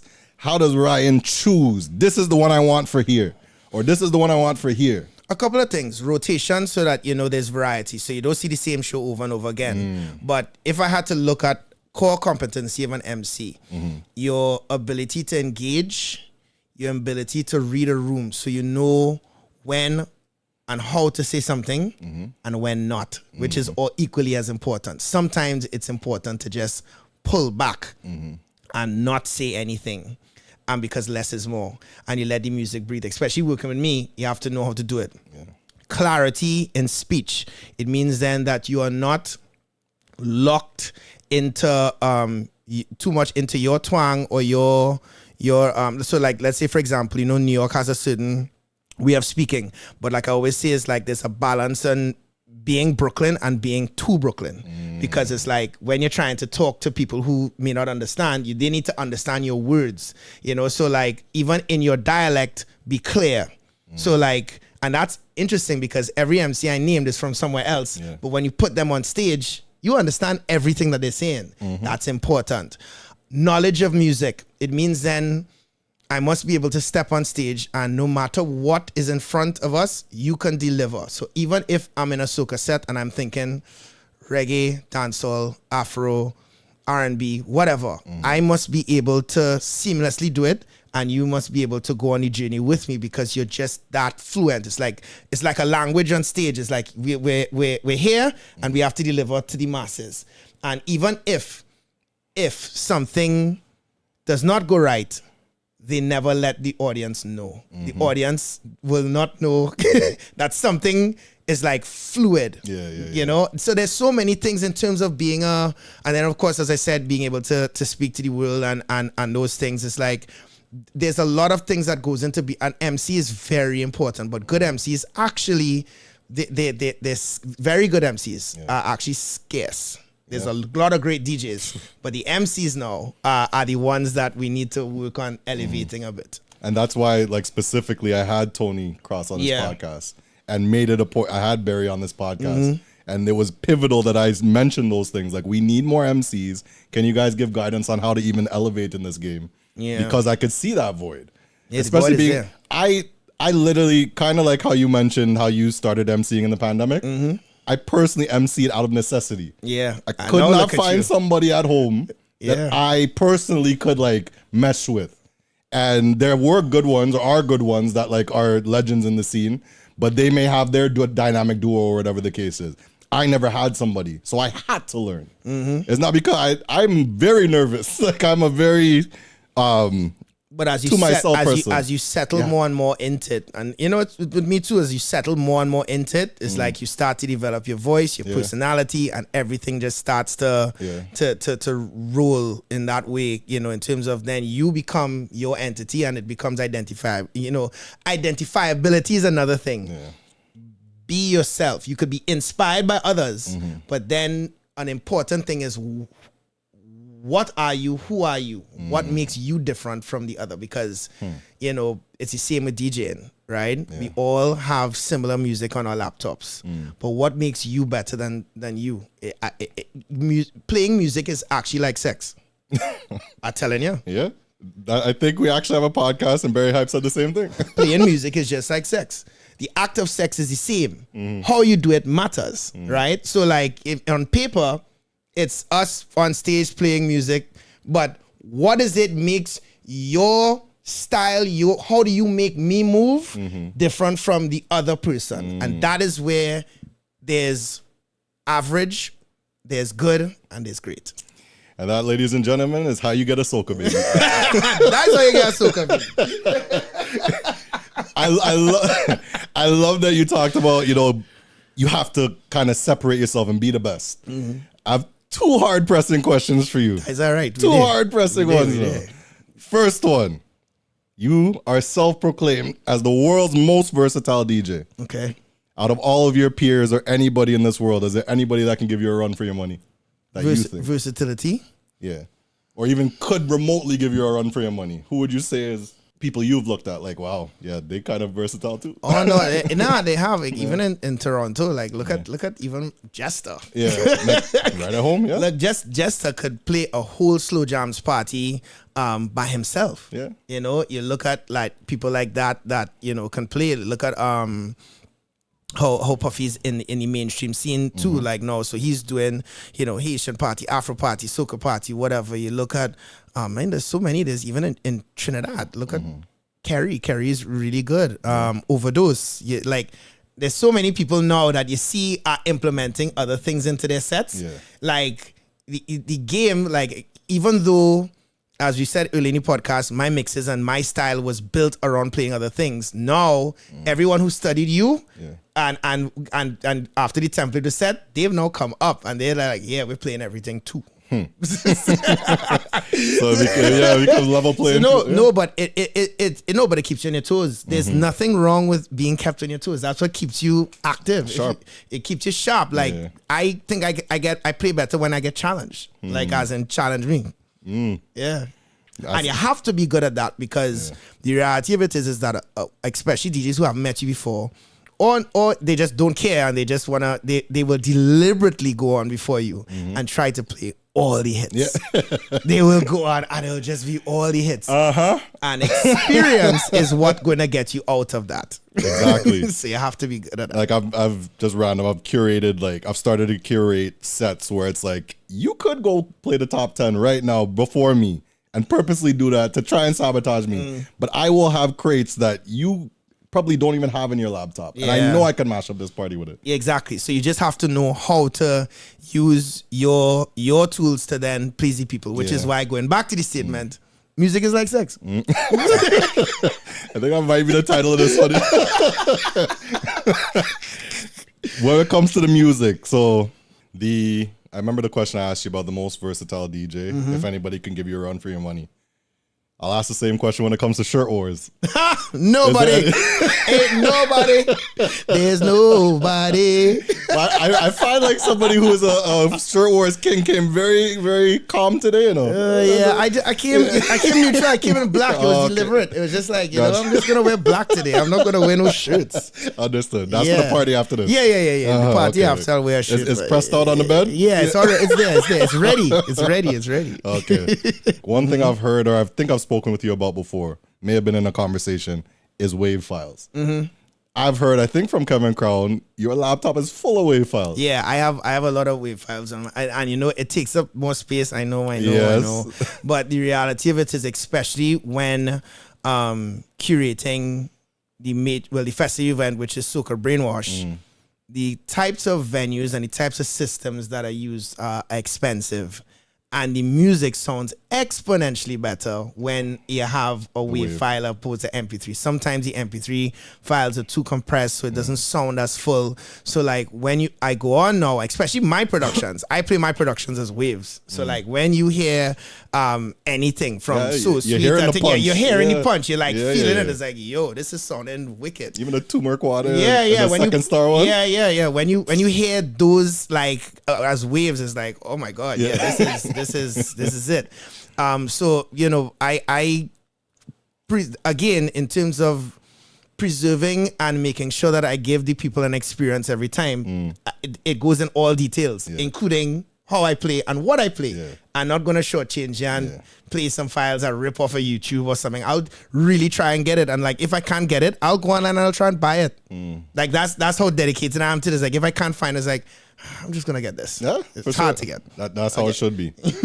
Now with the Soca Brainwash event, right? There's a few questions coming up to end this podcast, but these are gonna be hard ones. This is a tough one that I struggle with as well. When it comes to your Brainwash stage, and you now have, again, arguably the biggest, if not one of the biggest stages in the world when it comes to soca. Now artists want to get on that stage. Talk about that tough battle, or the reason that you choose for it to be primarily DJs. I choose Soca Brainwash to be a DJ festival because I am a DJ, right? And so like where Soca Brainwash started, which is on Carnival Saturday, and then branched out to the world. By Carnival Saturday, what I noted was that if you were there for the week of Carnival, you've probably seen all the artists more than once for the whole week. True. Because they perform a set. And understand why they perform a set, because they have several gigs. They tell the DJ we're going to perform it in this order, and then that's what you see. So especially if you have a hit, you're going to see that person over and over and over again. So then how do you differentiate your event? So I said, well, I am going to curate an event that pays respect to the music, but also showcases the artistry of the DJs who are the backbone of the parties. You take the DJs out of the party, the artists can't perform for the whole thing. There are pockets that you need the DJs. Are we as respected? No. Are we as well paid? No. The artists are. So how do I then make the DJs the rock stars? By doing a festival that focuses on the DJs. Wow. So why I created like that is because of that thought process. And then by adding the other stages, it also allows the DJs to express themselves in different ways. So for example, in Soca Brainwash Trinidad, by having the Soca Baby stage, I put the DJs who I know will give the people an experience by playing music that you're not going to hear for Carnival, because they get the opportunity within a time frame to then showcase the music of yesterday, and also preserves our culture, because we want to make sure people don't forget certain songs, because then, what are we doing? Yeah.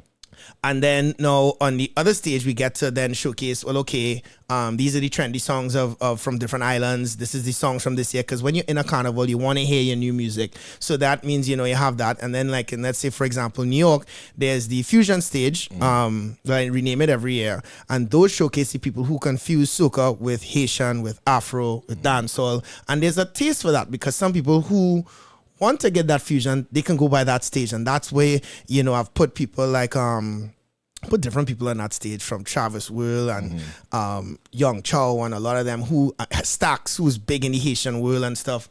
That's why I do it the way I do it, because I showcase my peers in a way where, listen, pay attention to these guys. Will I say that they will never be artists? No, I can't say that. And I say that because I am also a producer. And so as a producer, in Battalion Music, and I'm the one who's produced the songs, I have to find the space to then showcase the artists. It's only fair. I just have to figure it out. And you're allowed to. But I mean, when I do, I will. And we haven't technically seen artists on stage, but I mean, we saw Ludacris up there. Hey, listen, Brainwash has had so many artists on stage. People in Brainwash New York City, the first Brainwash New York City, Voice performed Cheers for Life. What? Yes. If people go back, they'll remember, Voice really did perform. Yeah. Marshall performed in Heaven in Trinidad. Yes, I remember. Kes performed in Fun. Yeah. Ludacris performed in Ludacris. Listen, we had artists come on that we just, I was like, okay, all right, let's go. And then Kevin Hart's wife. Nicole Hart was there. She was nonchalant with her crew just there. Listen, you seen Bolt be in the party. There's so many people that people haven't realized have been in events, and then some, because they're just having fun, which is a testament. Yeah. The artist didn't make the event. The event made the event. We just holistically had a great time. Yeah. So I built the event to, no matter what, that the what goes into it, from vision to team execution, we are putting all into making sure that you have a great time regardless. And that is what it's about. Yeah, I love it, man. Now the hot topic, bro, the hard one. This is probably the most difficult one, but again, you're the perfect person to sit here and talk about it. The Soca Mafia.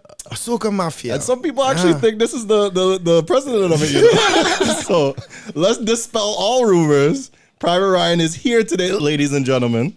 Private Ryan is here today. Yeah. The Soca Mafia. I want to say that I don't believe personally that there's a Soca Mafia, but I'll explain why I believe people think there is a Soca Mafia. Yeah. Years ago in Trinidad, right? Let's say the era of the 90s going into the 2000s. Yeah.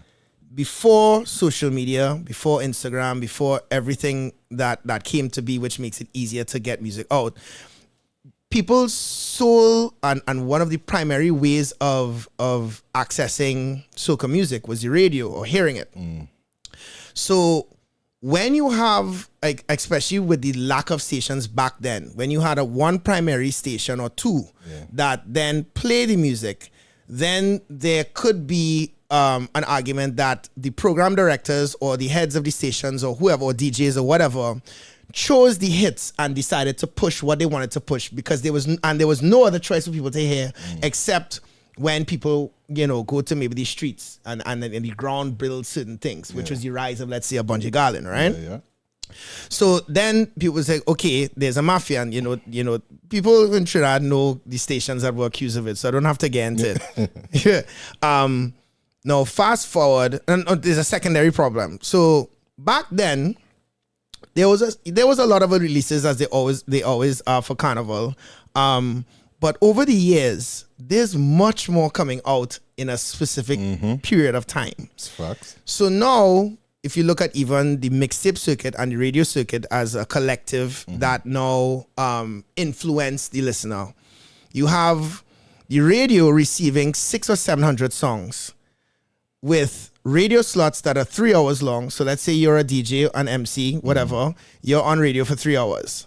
And then you have ad time as well. So you take away the ad time. Then Carnival's coming up. The ad time for certain events contains certain artists. So let's say you've hired Kes, you've hired Nadia, Mikhail Teja, Full Blown Neutron. You have to play the records. In that half an hour to push said thing, you have to play the artist song. So then now it gets condensed. So then I have free time to play. It's not a sponsored hour and a sponsored half an hour.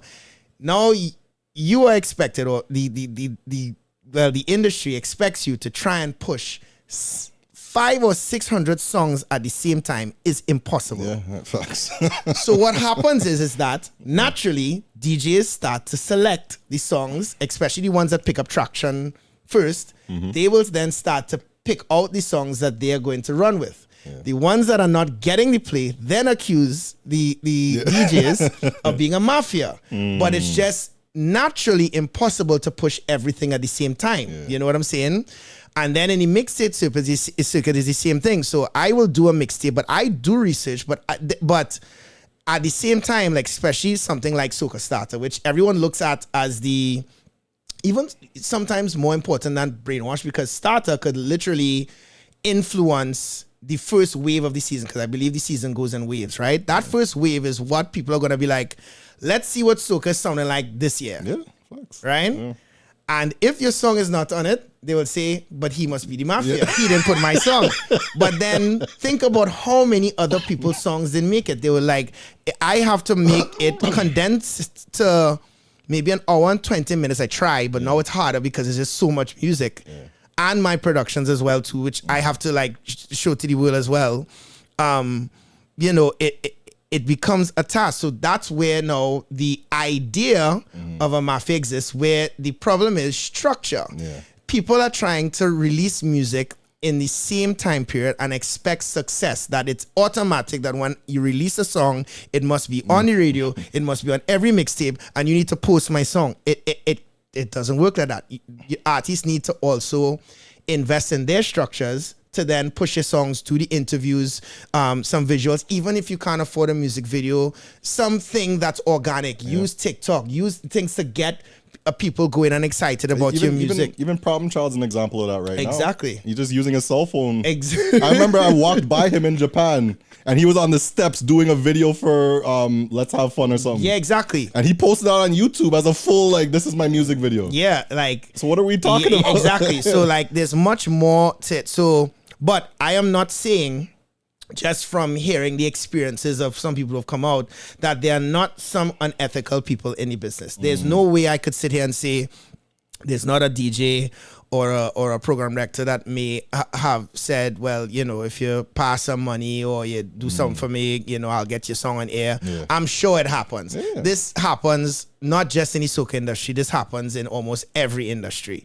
So, it's there. And then when those stories come out, it perpetuates this idea that there's this grand room of people that select the songs that are going to win, and, sometimes, especially when you see the success of artists, it's like, it's just because they're working. Yeah. They are working their songs. From producing with a lot of artists, including Marshall and stuff, it's like, when you see the work that's going into them being who they are, you understand that it's not Mafia. It's just like, they're working. And that's something also I should commend you on too. When the run happened for Trinidad Carnival and you had a lot of your Battalion music productions, you were right there with them in those spaces, doing the interviews, doing the podcasts, and helping market those things. Yeah, I went to the interviews. I did my own run. I also went with Mila. I went with MX. I did a circuit while planning the events and DJing the parties. Bro. And look, for the first time ever this year, I mean, it's not going to happen again, but for the first time ever, I didn't put out Brainwash before Carnival. I don't know if you realize that. Brainwash came out after, the mix came out after, and then Post Carnival Relief came out, I think, the day after. And the reason why is because after Carnival, I finally got a break and I recorded both those mixes in the same day. Wow. So I stood up and played and recorded Brainwash in one take, 2.5 hours. Jeez. Drank a glass of water and recorded Post Carnival Relief. That's that 7-hour set you were talking about? I just had to get it out of my system. It's like, I am not letting it pass that I did not make these 2 mixes. And I regret not recording Brainwash earlier, especially for one song in particular too, and that was Conqueror by Mila. And I think people overlooked a lot of the things that, and it's just because of this time, but like there was Conqueror, which was the theme song for Brainwash, and those things. There's Bad Switch, which I think need more attention as well too.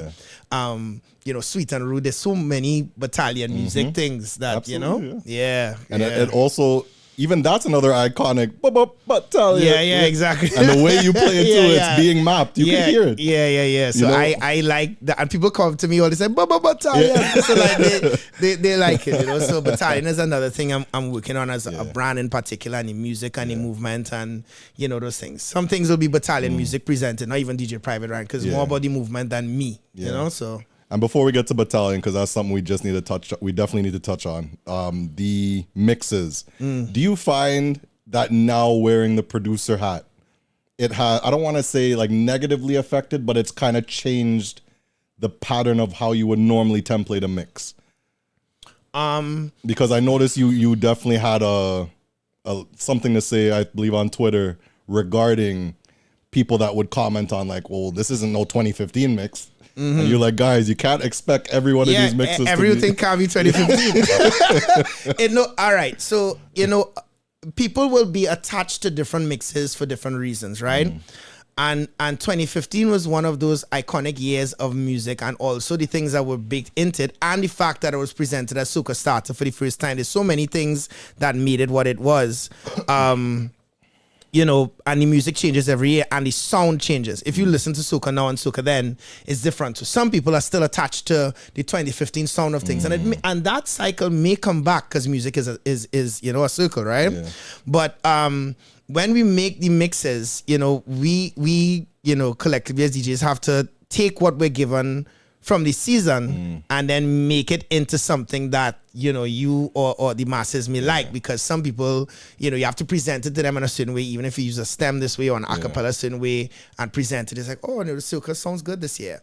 But when you have a unicorn like 2015, they will always come. Like, it's something you can't run away from. Like, they will always compare to that. And some people say it's 2016. Some people say, nah, I prefer 2014. Some people think people have their preferences. Yeah. But 2015 introduced, I think, a big part of the people who, and I get it all the time from Jamaicans, and every time they said that is the mix that turned them onto Soca. They hated Soca before they listened to that. And that is how, like, even if you listen to how Jamaican DJs play Soca. Yeah, similar. Listen to the songs they use. 2015. Ducking so, like a boss, party for a bottle. You listen to it. That is what converted, like Jamaicans make a joke. They say, yo, bro, you converted Jamaica to Soca with that one mix. Bro, not just Jamaicans though. Yeah. You converted the world. Yeah, so a lot of people became soca lovers, and that's why I understand why, as much as I say, guys, we could move on from 2015, but I accept what that did. Like you cannot not accept the revolutionary change that mix is. I accept it. Dude, I know. As you should, and with open arms, because that, as I'm telling you here right now, that changed my game. Yeah, DJ wise.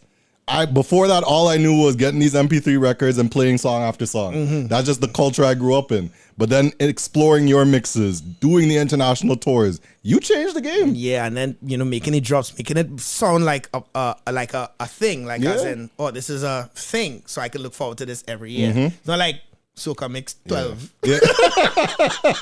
We've seen many of those. Before, I can't leave your mixtapes because we're almost done here. I can't leave your mixtapes without discussing. Other people ended up taking your mixes and posting them on socials. Yeah, boy. And you didn't capitalize as much as you could have during that time. I could have. I could have. How does that feel?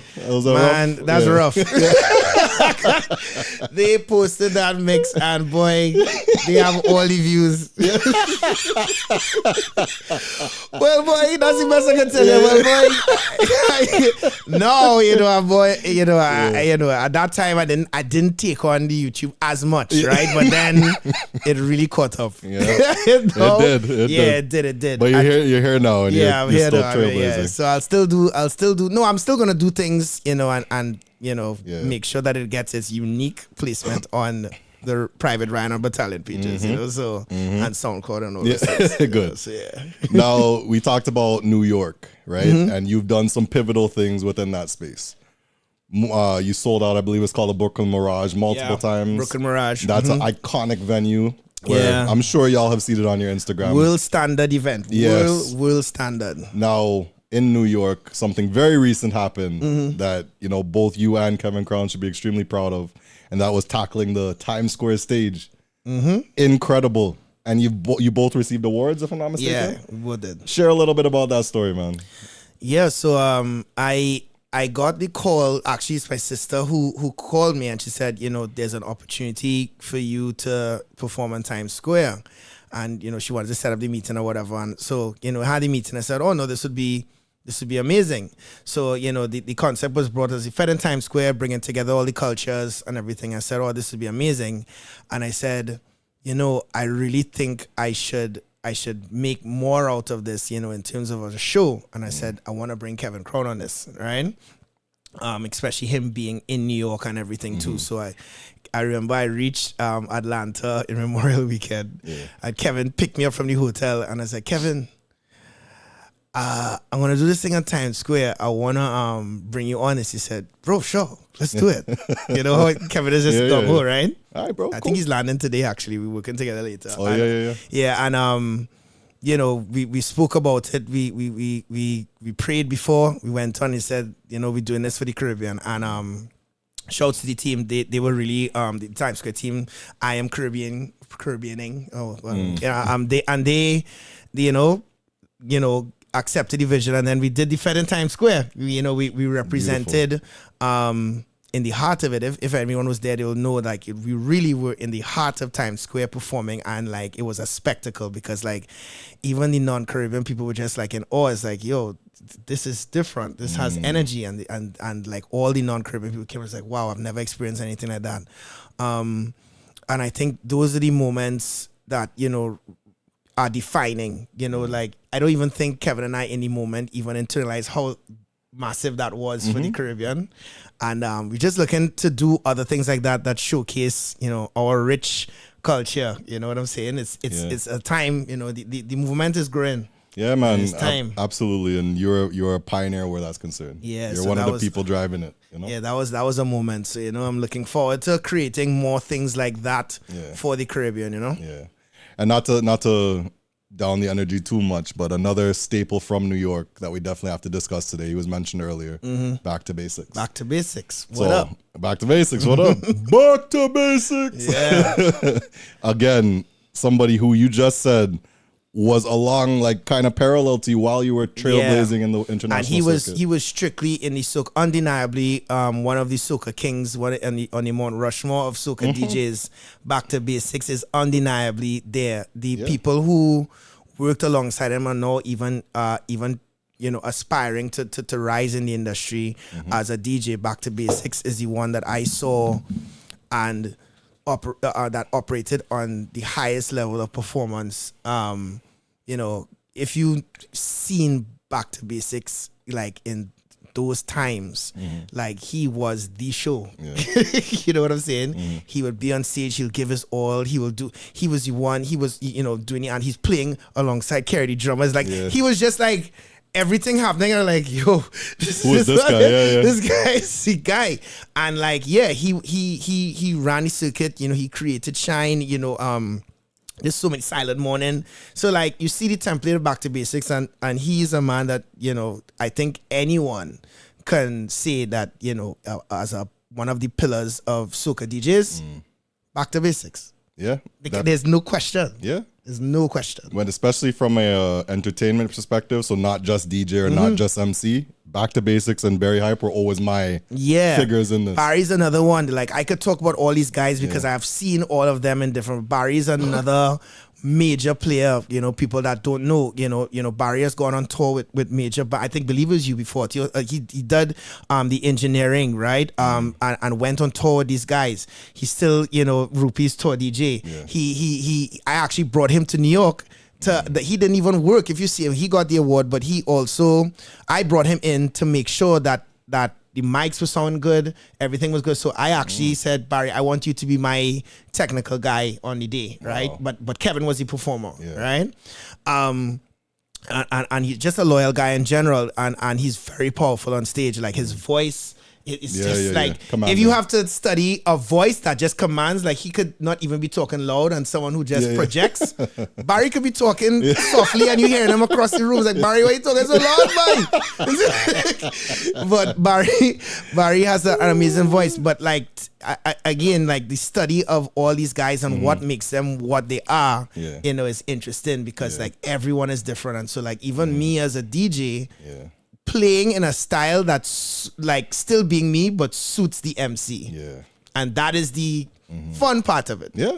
No, you hit the nail on the head again. Yeah. And like you said earlier with the sort of analogy around time and how little of it, we don't even know how much we have left.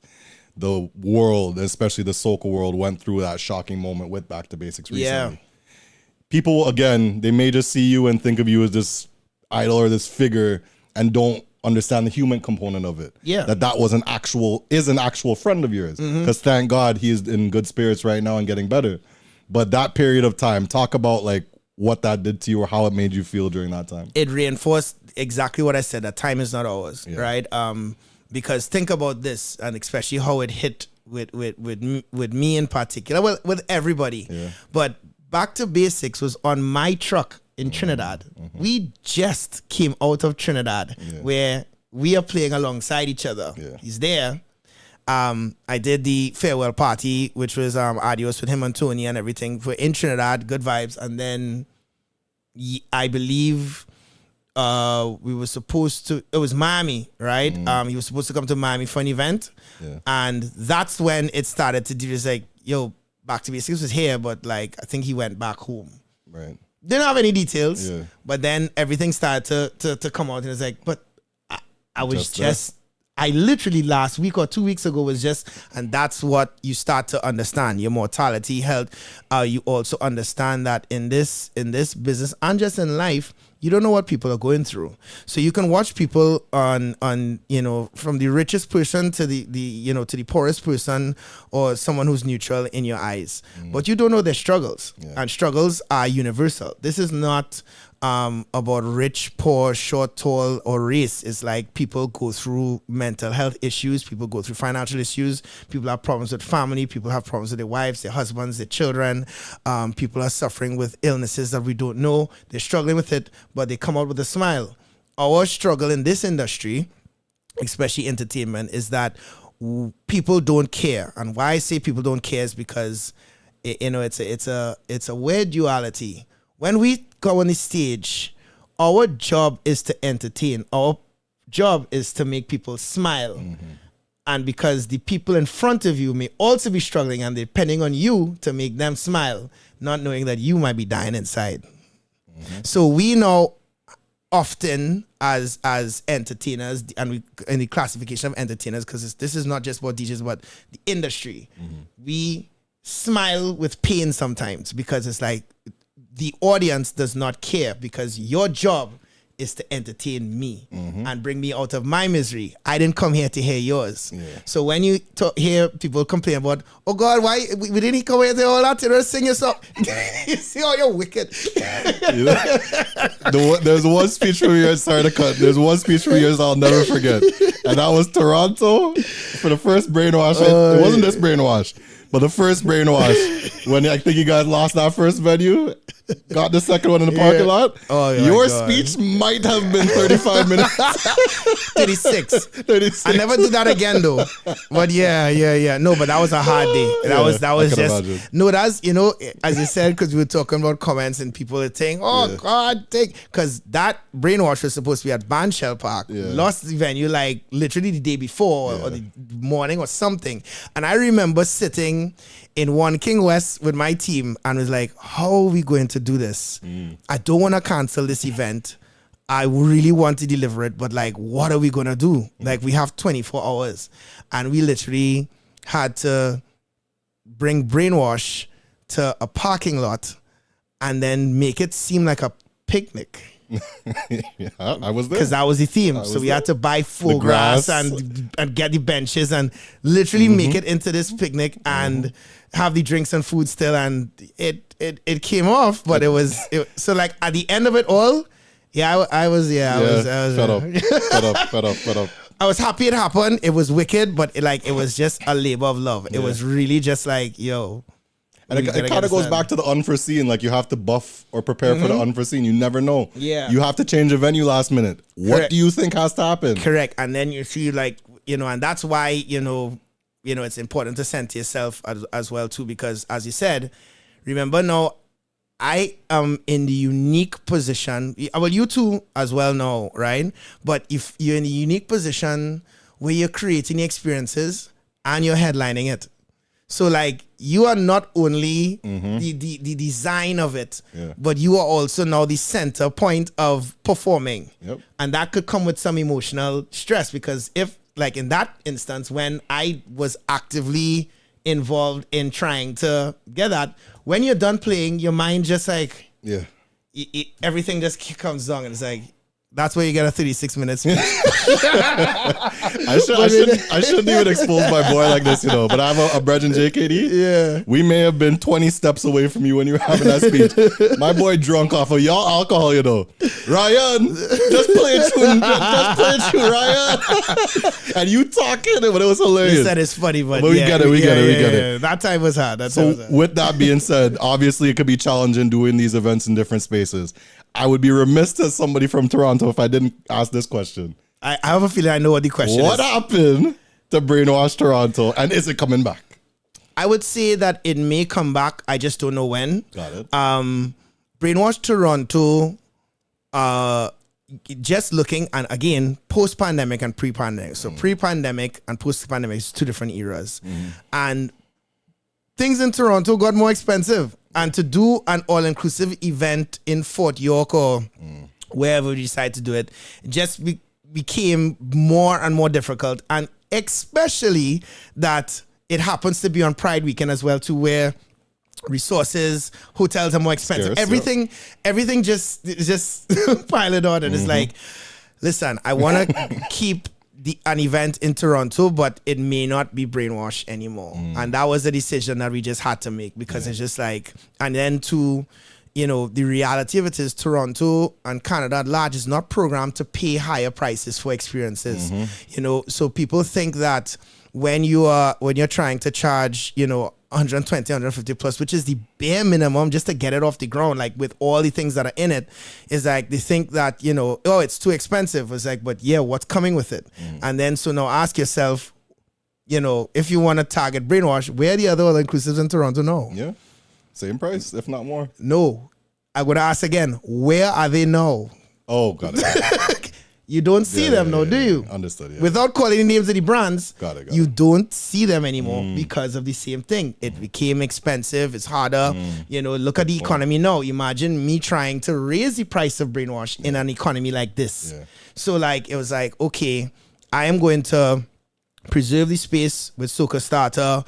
Maybe Soca Baby will come here at some point. We'll see. But and Press Play, which are the 3 events that I'll have in Toronto and stuff. But like Brainwash, it became more difficult to do it in Toronto. Became prohibitive. So you could understand it's pretty difficult over here to exactly, do these things, which is why I support and endorse and see what you're doing, and I know it doesn't come without some struggle and some gray hairs. Yeah, I know, and that's big production. But mine was production, food and drinks, because people don't talk about the fact that if it wasn't branded and all inclusive, but the food was free in Brainwash. Yeah. You walk to the food court, you could get your food and go back. They were able to eat and then go back in the middle of Fort York, which is iconic in itself. So and they could pass the arcade on the way back to the party. Exactly, there was a lot. So Brainwash had it's great. The last time I remember was Lucky Charm, which ironically this is the last Brainwash Cup in Toronto. For you to just drink out of it and think I will. Think about some decisions moving forward. I know, I got you, Toronto. Don't worry. Yeah, people have been asking for Brainwash Toronto to come back, but if I do it, I'll make it a moment that people remember. It's like, oh God, Brainwash Toronto is this weekend. Well, this weekend in the future, it's like I'll sit and be like, okay, we're gonna plan for this, and it'll be that moment. But I don't know when yet. I can't promise. Nah. Well, I had to ask people. I had to ask. At least I asked. So you got your answer. Yeah. Last question, I would say, when in this DJ world, it could be very trying on you as a person, not just like the technicalities or putting out fires as an entrepreneur, just as a human, as a person. You have your own stuff. You have your own situation. You have your own things that you need to put in place. Doing everything that we do, right? And then thinking now about the family component or the girlfriend / wife or children. I'm sure you, like me, have a lot of people come up to you or elders.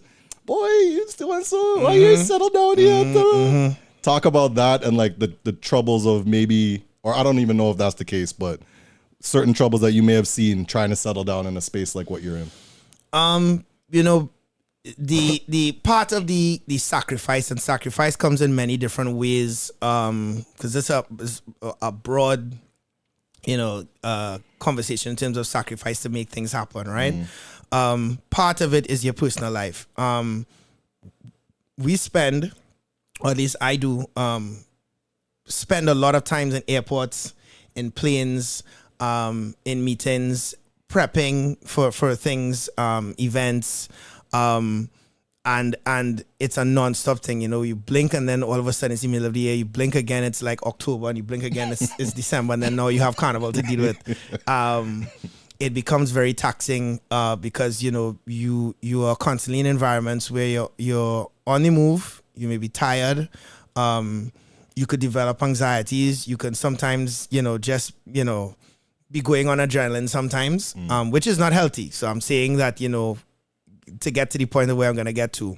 And it also comes with the consequence of missing moments. So like you miss some of your friends' weddings, you miss some birthdays. Sometimes you're not around for your own mom's birthday, dad birthday, whatever, because you're on the move and it's like, hey, you just, do a video call, whatever. And so with that being said, it becomes difficult sometimes to maintain consistency with someone, because it's like your absence will be felt. And it's not to say that you necessarily can and should make your partner part of your dream and they're sacrificing theirs, because it's like, what if she has her own career and her own passions and she's working towards that, but yet you have to be zipping around the world.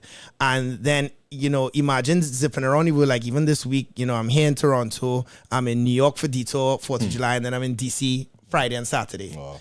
Right, and then I have to go to Jamaica and then St. Lucia Carnival.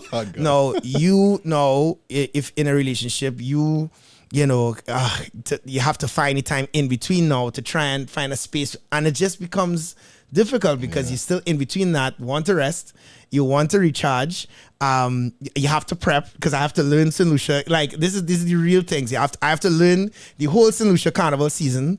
I have to learn crop over. I have to learn Grenada. those are hundreds of songs that I have to learn, practice, organize each. Make the mixes. I have Summer Bunny in July, and I have Notting Hill and all these other things coming up, plus, all the events for the rest of the year. So then now, how do you find balance? And that is the key, because, pulling everything full circle, I'm passionate, yes, but you also need to find a way to even out everything, because as we see, look at our friend Back to Basics, look at any other celebrity that you could look at. Like, you need to be able to create that space. The unfortunate thing which people don't talk about with the soca industry is that it operates in a way that major stars don't necessarily operate the way we do, right? We are in, especially the traveling circuit, a never-ending cycle of travel and being on to the next. That happens over years, and you find that the hard to sustain is the problem, because then look at the major touring circuit. They will tour, they will make their income, and then come off the circuit for maybe 2 years, make another album, and then go back on tour again, right? We're not taking breaks. No. So it means then that from the time a cycle, like there's pivot points, and so like for me, New Year's signals, December, but New Year's, Trinidad Carnival, January, February, and then maybe March if it's a late season. Yeah. Then now starts the spring cycle. There's Jamaica, there's Easter weekend, there's this, so that pivot point. Now we're at the summer now. So now we're in Canada Day weekend, 4th of July weekend. Everything. Now it's summer. So now St. Lucia, Grenada, Vinci, this, Antigua, right. Then you reach Labor Day. It's like Miami Carnival is in a month, but I take a break in September. I was about to ask that. It's my birthday. So I since there was one of my birthdays, I had a surgery, and I said every September I'm gonna take this month off. I've honored that. So that's why people can't get me in September. Yeah. But then now you're in the last quarter of the year, and where are we? We're at Miami Carnival. You have, if you go on Uber Soca Cruise, you're on Uber Soca Cruise. You're in Dominica. There's Tobago Carnival. There's other of my events. And then here we are. It's December. Back to square one. Yeah. So it was only September you got a moment to yourself. Exactly. And so that's where you find that the balance when you operate on a level of touring, and these are conversations that people, because we need to have, because if you really want to aspire to be the touring DJ and do the events and also find time to be in studio and writing, because I'm writing the songs as well too. And singing. Yeah, I'm in the background. Let me get, continue.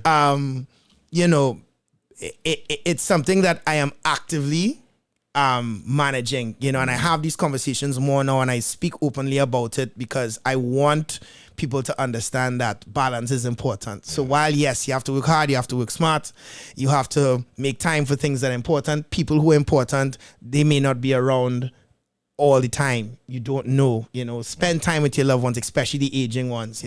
I'm glad that my mother travels as well too while she can. I'm glad that I speak to my dad. I'm glad that my sister is also on the ride with me, because these are my family members. But I also try, as much as I can to make time. Like, even I made sure to come here for this interview. I told you, it's like, Buzz, I'm gonna make it. I'm gonna do this because you've been saying you wanted me, and I said I'm gonna honor that. So I am in my balance era. Balance.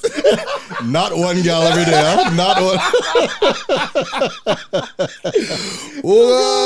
No, bro, and that's full circle again, because we were supposed to do this last year this time. Yeah. And here we are. A year later, but like you said, everything happens in its time. In its time. So, a lot happened since then. So there is more that, I could talk about and I could say, and, so yeah. And we definitely touched on some things, especially like the Brainwash, the huge production that you did. Certain things that happened within this last year, we definitely needed to talk about. Any closing remarks? Because, again, this podcast is mainly for people tuning in to hear the stories, trials, tribulations of what you did, so that once they've heard that, they don't have to make the same mistakes. Yeah. So aside from everything that you've shared, is there any like final impressions, final words, final pieces of guidance that you can give our listeners? Man, I mean, we touched on a lot of different things. So like we talked about centering yourself, which is important, understanding who you are, what you want to be, who you want to be. Dare to be different. Don't be afraid to be the one that stands out. You don't want to just be a flower in a pattern. You want to be, somebody who can, be identifiable. respect the craft. Work goes into being great. There's no part of being exceptional and great that doesn't come without sacrifice and work towards it. So work ethic is important. You can be as talented as you want to be, but without work ethic, you will fall. Work ethic will outwork talent in a lot of different spaces. Balance in life is important. So, balance. It's good. You have to balance yourself. Make time for yourself, heal. Connections are important as well too. So, be mindful of your space, the friends you have, the people you work with, your family. Plan for the future. Put away some savings. Sometimes if you make $10, if you put away $2, everything, just make sure you plan. And sorry to cut you there, but realistically, when you do these big projects, like a Brainwash, for instance, people see this big, elaborate comic world. What do you think has to come the following year? Exactly. Growth and elevation, right? Yeah. So even if you turn a profit that year, is it really a profit? Yeah, and because that's what people don't reinvest say. it. You have to reinvest it, and then the operation has to run, because it's like, for it to come to fruition, you have a year round of work that can't be just me and my sister sitting down planning everything, but we need other people to then help make the wheels turn, or people to realize we need to order, like the cups for Brainwash are being ordered now. Yeah. Like, as to in avoid the shipping fees. Yeah. You have to get them in the country way before. And you, especially in this time, you don't know what's going to happen. And then on top of that, where do you have to store them? Exactly. You have to buy then they have to be stored. And so these are the things that people don't see. And, I like being, part of the journey of enlightening people, because people would, they don't think about all those things when they see the end product. But again, I operate with a philosophy. People don't care. Yeah, no. End product is end product. When I go to a restaurant, I don't care where you got the chicken. I don't care where the seasoning came from. I don't care if you had a bad day. I want my chicken to taste like this. Balance. Yeah. People see end product, and end product matters. And that's why I said, when we go on stage, people want to see us be the stars that we are. It just comes with, and understanding that is understanding why you have to work hard to do what you need to do. And you have to invest pure energy into it. And you just hope that your fan base understands, and the most powerful thing is when you have a fan base that really, when they start to understand who you are, what you stand for, that's more powerful than anything else. They will support you to the end. And that, when somebody buys a ticket for your event, that is a contract they're signing with you, because they believe, I'm going to take this money that I could have done something else with, and I believe that you're going to give me a quality product. Meaning when that happens, I have a responsibility to the patron to deliver. And that is what we as event producers need to understand and respect. And that is how you will get longevity. And that is why I believe, because of the energy and the thought and the passion that has gone into the events, people would see the success of my events and think it came just like that. But it's because of that mentality that it has grown the way it has. It's because of the resilience, the hard work, like you said. And again, we couldn't sit here and talk all we need to talk for, we'd be here all day. So we'll do part 2 eventually. But as we wrap up this, I think we should touch on one more thing. Go ahead. And that is Battalion music. Yes. You didn't ask me any Battalion music things yet. And I said too, I would have to get to those questions. So. But you can. But it's time sensitive. But let's talk about it. Time sensitive, but remember what we said about time. So let's. Very important. Very good point. Battalion music has become a force within the soca music. It's become your sound that, a lot of people will say, as a producer or artist, it's very good to start as a DJ, because what you could play that the crowd would want to hear. So transferring that knowledge of your DJing to now your production with Battalion music, how has that journey been, and what sort of successes have you seen through that time? So Battalion music was created to be a movement of fun-loving people, love different styles, and just happy. So it kind of is an extension of me, my events, and everything. So if you look at it could be, it's not just soca. It could be anything, right? That I just wake up and decide I want to make. So Battalion Music, it actually started in essence, but I didn't brand it that way at first. It was Versatility Approved Music, which was where Roadscan came from. Yes, big tune. Right. And then following that, pre-pandemic, Feely Love, Reason to Love, X Games, Middle by Angela Hunt, all those things was in that pocket. And in creating what Battalion Music stands for, is this world fusion sound that can be anything, and it is also meant to diversify our topic matter. So like the easiest and the lowest hanging fruit for me to do would be, and it's nothing against it because I love playing it, is like the party song, the immediate party Drink, songs. Jump, wave, drink, you know, wine to the grung, every all of it. And I was like, can I create this sound that is in the middle, that where everybody who listens to it or anyone could then relate to some of the things that they're saying, because it's like world soca. So when you listen to, again, Feely Love, when you listen to Sweet and Rude, when you listen to Free Again, when you listen to all these So Sweet, Dubai, Dancing Partner, there's so many I could go down in terms of like that sound. You know, I'm trying to be the one that is different, but still being able to fit in a pocket. Now, does that come without difficulty? Yes, because when you have the other side of things, where you have the more trend, and I say trendy meaning the aggression. We're in the aggression era. So we have Booyah taking off right now, right? Aggression. It's the aggression era. Right now, when you're stringing it, and you'll feel it, because when you start to play certain things, you feel the energy of where it is. So like you have even the bounce of dancer and all those things. Like so then now, how do you create the hybrid? Because it's like, you know, you're trying to create something that may be ahead of its time a bit, but then when it gets there, you know, people will then understand. So like I still have to work to get my songs played and those things, just like anybody else. I don't have a cheat code.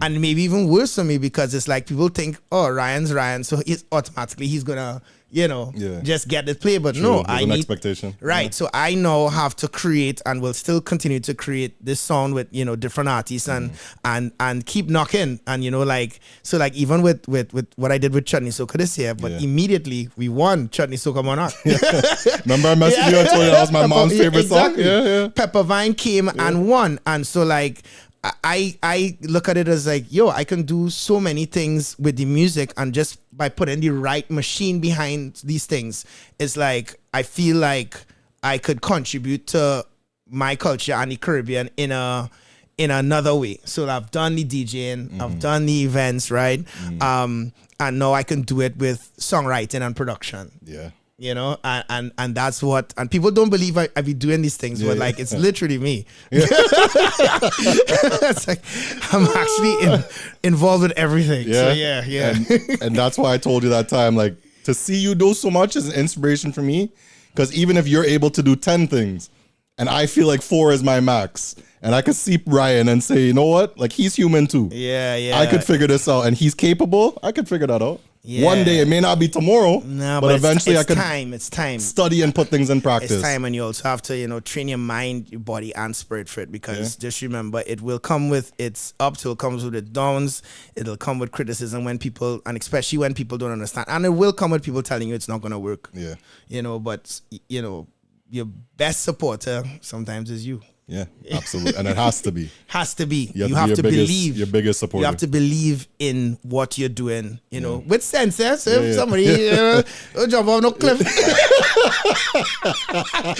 That's not a good idea. I think you will die.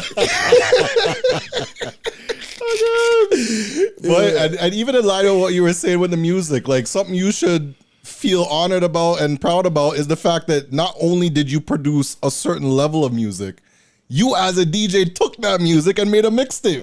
That's crazy. Yeah, exactly. Battalion Music, Mixtape 1. Volume 2 may come this year. You know, I'm working on all this stuff for next year already. I'm actually late with something. I wanted to release stuff already, but it's just this whirlwind of events, you know, kept me out of studio a bit longer than I thought. Yeah.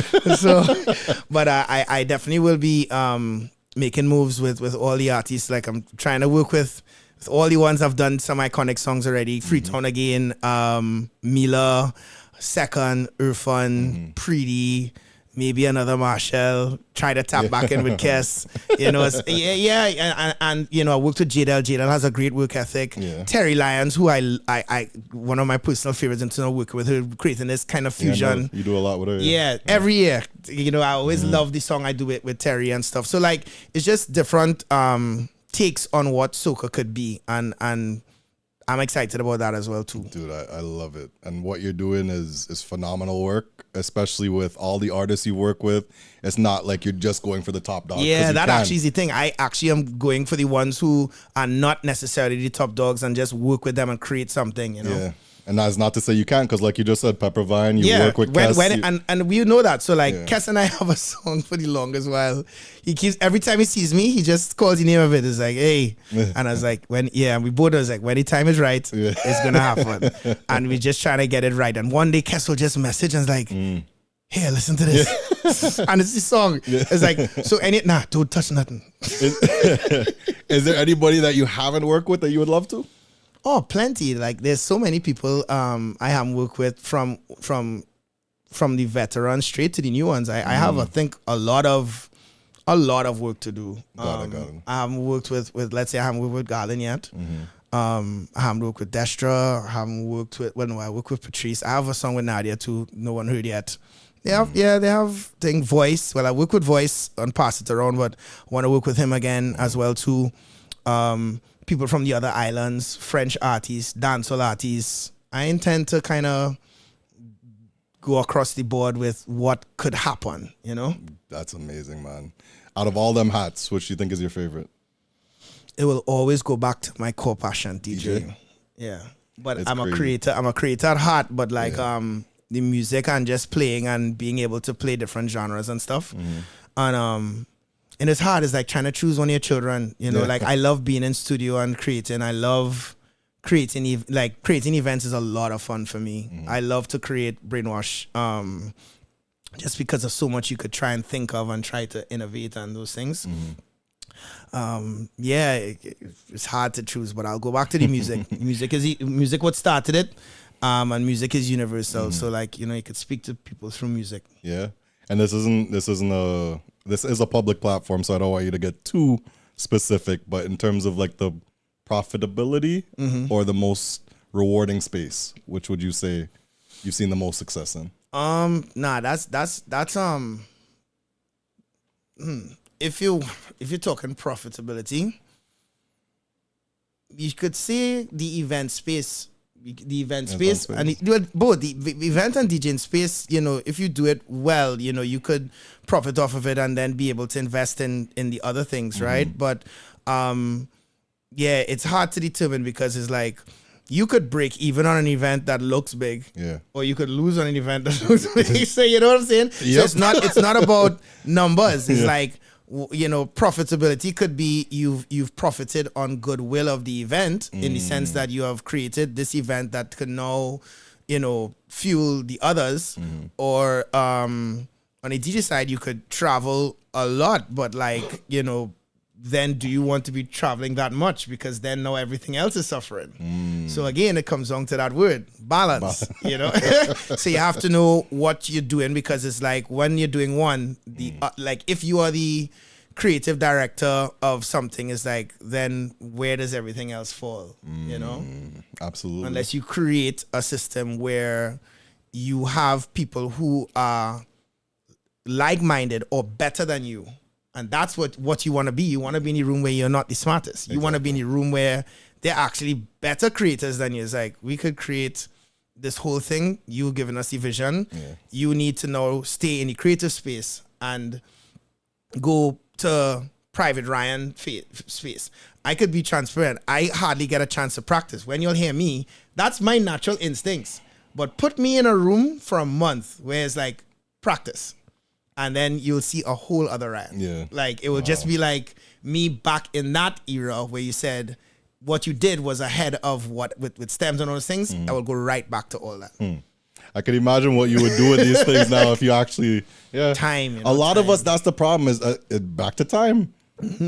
Our practice, that's a sentiment I hear throughout the industry. Our practice is when we do these gigs. Yeah, when you do the gigs and natural. when I create the podcast too, because when I do the mixes, it forces you to research. It forces you to prep and practice is two different things. So prep is the act of downloading all the music and getting it organized and putting it in a way where all right, this can make sense. How I flow, I know where to find the song, I know it's here, those things. Practice is then putting your spin on it. Yeah. So where you would say, okay, this loop, this instrumental will sound good with this will do this, whatever, and then you just keep going. So you find that a lot of times people earlier in their careers, especially ones who don't go into the event space and production space as much, they become more creative because they have more time. So they are the ones actively always practicing music. They have no events to study and things just so, right? They don't have other things. Yeah. So you find they're the ones now who sound like the freshest, and that then now hearing those guys as a DJ is like that inspires you. So it's like, I need to get back in my zone, and that's the cycle you go in. Yeah, you know, out of all of what you've done, you've had so many accolades, so many awards, so many profound things that we could look back and say Private Ryan has done this, and it's been monumental for our industry. What are you looking forward to in the future, or what are some things you may want to achieve that we may not know just from surface level?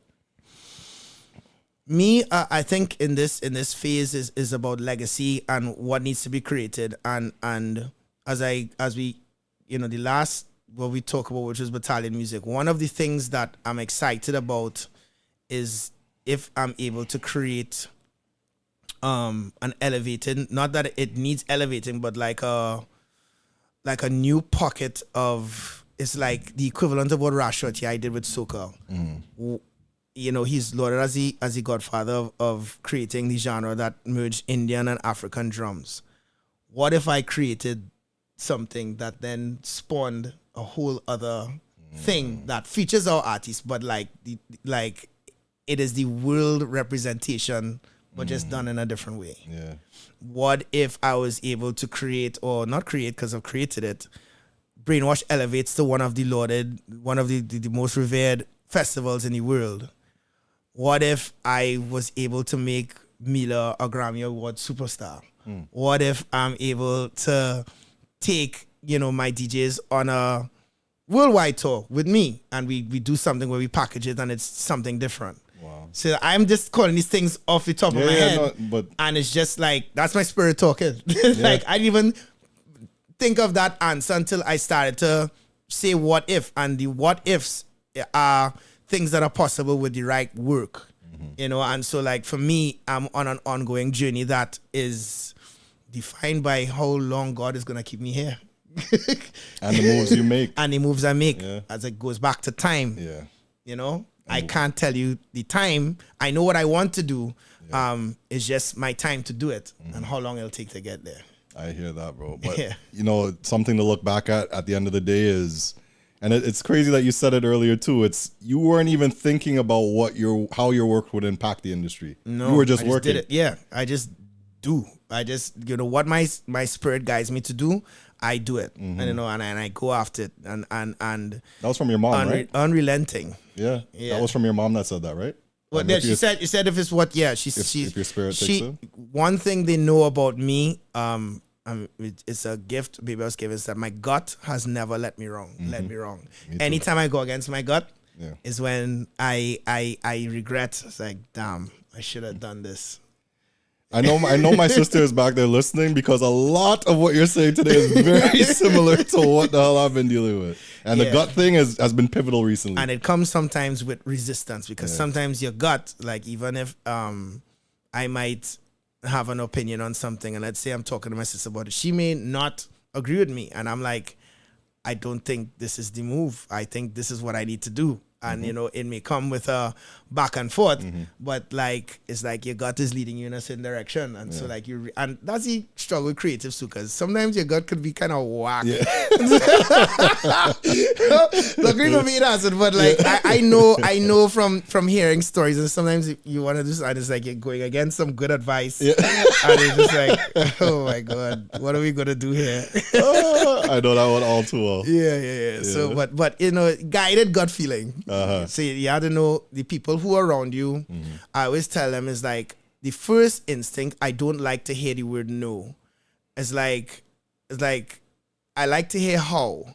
And then if there's a problem, I'll always say, you know, tell me the problem once, and then tell me 3 solutions at least, or be solution oriented. So I don't want to hear the problem over and over again. It's like, okay, solution once, give me the problem once, solution 3 times.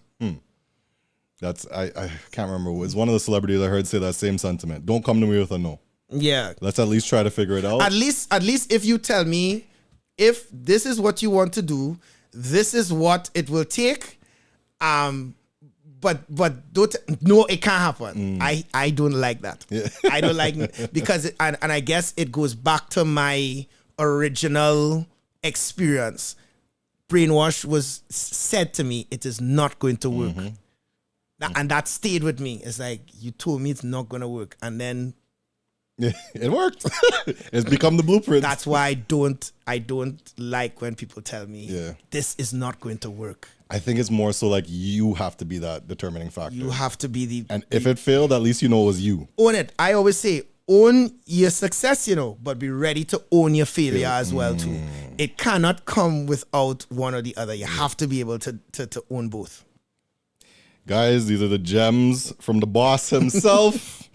We have Ryan Alexander in the building, better known to you as Private Ryan. AKA Balance. After today, yeah. Bro, again, this has been an honor. This has been great. I truly appreciate you for your time here.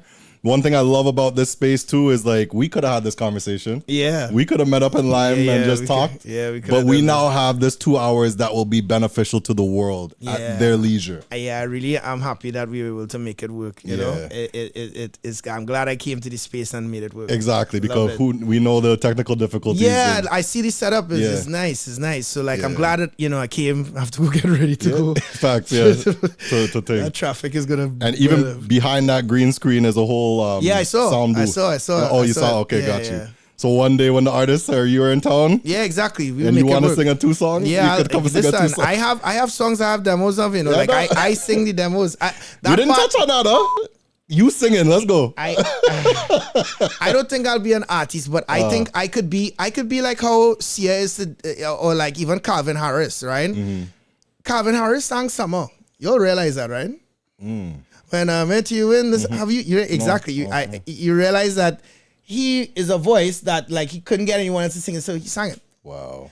And so like I sometimes have my voice in my productions and stuff, and like even as demos. But like if I do it and like I just want to do this song because I just feel like, oh, this would be a nice song to put out into the world, I would put it. I'm not saying I'm a singer, but what I'm saying is like I can put out an idea and it'll just be cool. Yeah. You know, and you never know, it might pick up a market. It's like, oh my God, we want to see Private Ryan perform. Yeah. And I'm like, really? You too? I'm not, listen, nothing is closed off, you know, but I'm not saying I see myself as an artist, but you know. You won't be up there like Usher and them. Nah, I don't know if I'd be, but I could surprise people, you know. I feel like one day I'll moonwalk on stage, you know. One day. Today is not that day. Yeah. But so we'll wait for the astronomy edition of Brainwash. Correct. When I do the astronomy edition, I will moonwalk. I will give them the Michael Jackson and moonwalk and float off the stage. Oh man. And it will be amazing. Yeah. No, but there's a funny story. Listen, this is true. These are these stories. Story. Let's go. Hold on. You're supposed to end this, but wait. Yeah. I was supposed to fly off the stage this year in Comic World. We actually rehearsed it, but there was a part that didn't get there on time, and I could not fly. That's why I was wearing a cape. Yeah, I was about to ask. I was supposed to fly off the stage. Oh. Now that would have been a moment. Oh yeah, like a martial float type of thing. Yes, I was going to float off the stage. Oh my God, that would have been crazy. Yeah. What we didn't get to do it. Anyway, yeah, the part didn't come. Got you. Yeah. That was a whole thing. But yeah, I was supposed to fly over stage. You guys still had a wicked presence, especially with that intro music. Kudos, bro. A++ for that one. Yeah. I was, especially as somebody who does this, I looked at that completely mind blown. Yeah, it was nice. It was that comic was a fun one to do. I really have fond memories of that. That was nice. Yeah, but bro, this time here has been amazing. I know you got to get to your gig. Yeah. My last summed up words is one day I would love to have you on one of my main stages. Okay. I know that time is coming, but it's coming. We heard your schedule, so I don't have time for we yet. I have time. Only this podcast. But big time. The more important project that I want to see you on eventually, and I spoke to you about this at Startr, was having you on the Soca Business Conference. Yeah, you told me about that. I would love to have you on a big stage when it elevates to a point where there's more people, to have you up there and sharing your story on that kind of scale. Okay. Right? This business conference and this podcast, all of it's oriented in our culture to teach. Mm-hmm. I realized how imperative it was to have examples like you, to see people doing it, to know myself that I could do it. This is unknown territory. Mm-hmm. You are still cutting down trees and paving your own way at this big stage you're at. Yeah, there's still trees to cut. There's still trees to cut. Big tree on them. So you still, and that's what people don't get. They feel like you've made it and that's it. Nah. And it's cruise control. From the time you think you've made it is the time that you decline. Yeah. Like you can't be complacent. You have to keep going, Yeah. And to see what you've done, I want to say thank you on my behalf, because what you're doing, even though it wasn't for me, has helped me immensely. Thank you. And to see what you continue to do makes me know there's more room to still do more. Yeah, there's still more. The story is still being written. Yeah. The story is still being written. And these platforms is what I feel like I want to bring to the table. And it's not off of I want to do it because it might get numbers one day. I just see that it's changed my life. What you've done has helped improve the life changes I've made. And if I shared certain intricacies of what I do and the guests that I bring on this show that, could listen to these stories and understand that hiccup you did is not reason to quit. Mm-hmm. Don't quit. Don't quit. If you only kept going, imagine what it could turn into. Exactly. You could have your own comic world. Mm-hmm. You could have your own tsunami. And it's important to understand that, because I put on social media earlier this year, I was at the verge, bro. Yeah, I did see everything went to shit. Sorry to curse, but everything was up in flames. I did not know what to do, and I was done. I was fed up. And it took my close family, who is probably my most valuable commodity in this business. It took my family, my couple close friends to really pull me out of that rut, get back in a mindset where it's no, you got to get this done. Because it's stuff I haven't shared, but I left work to take this on full time. And I said, it can't be that bad. Things are going pretty good. And everything that they tell you, this could go wrong, that could go wrong, it almost all went wrong. Yeah. And I was about ready to give it up. And I am still at a point now where I'm in a build back mode. But what you have done, and it's why I'm honored to have you here, is what you've done has pushed me that much further. You wouldn't even know it. Yeah. And to see all of that, and to see the monuments and the accomplishments you are still achieving, the heights you're still trying to reach, bro, I encourage you to keep it up. Go as long as you possibly can. The sky is limitless. The sky is limitless. And I am very, very, very enthusiastic about seeing this ride. Thank you. Battalion music, Private Ryan, balance. Balance. We appreciate you, bro. Thank you. Remember, the story is still being written. So when we do part 2. Yeah, exactly. When we do part 2, and the story must not be untold, which is what your part of your legacy is as well too. Yeah. And so, as you said, don't underestimate how important this is. You are literally documenting the stories that have not been told. Yeah. And that's powerful. Yes, very. Yeah. And it's for you guys to learn, and I obviously am encouraged by them, but we could all learn and benefit off of these things. That's why you're here. Thank you, bro. Yeah, I appreciate you. It's been a pleasure. Yes. Until the next. Until the next part 2. Yes. You have to balance it off too. Yeah. So, all right, people, make sure you follow the episode, follow the podcast platform, the Up From Here podcast on YouTube, SoundCloud, Apple Podcast, and Spotify. Make sure you follow along for the ride, and we will see you on the next episode of the Up From Here podcast. Peace.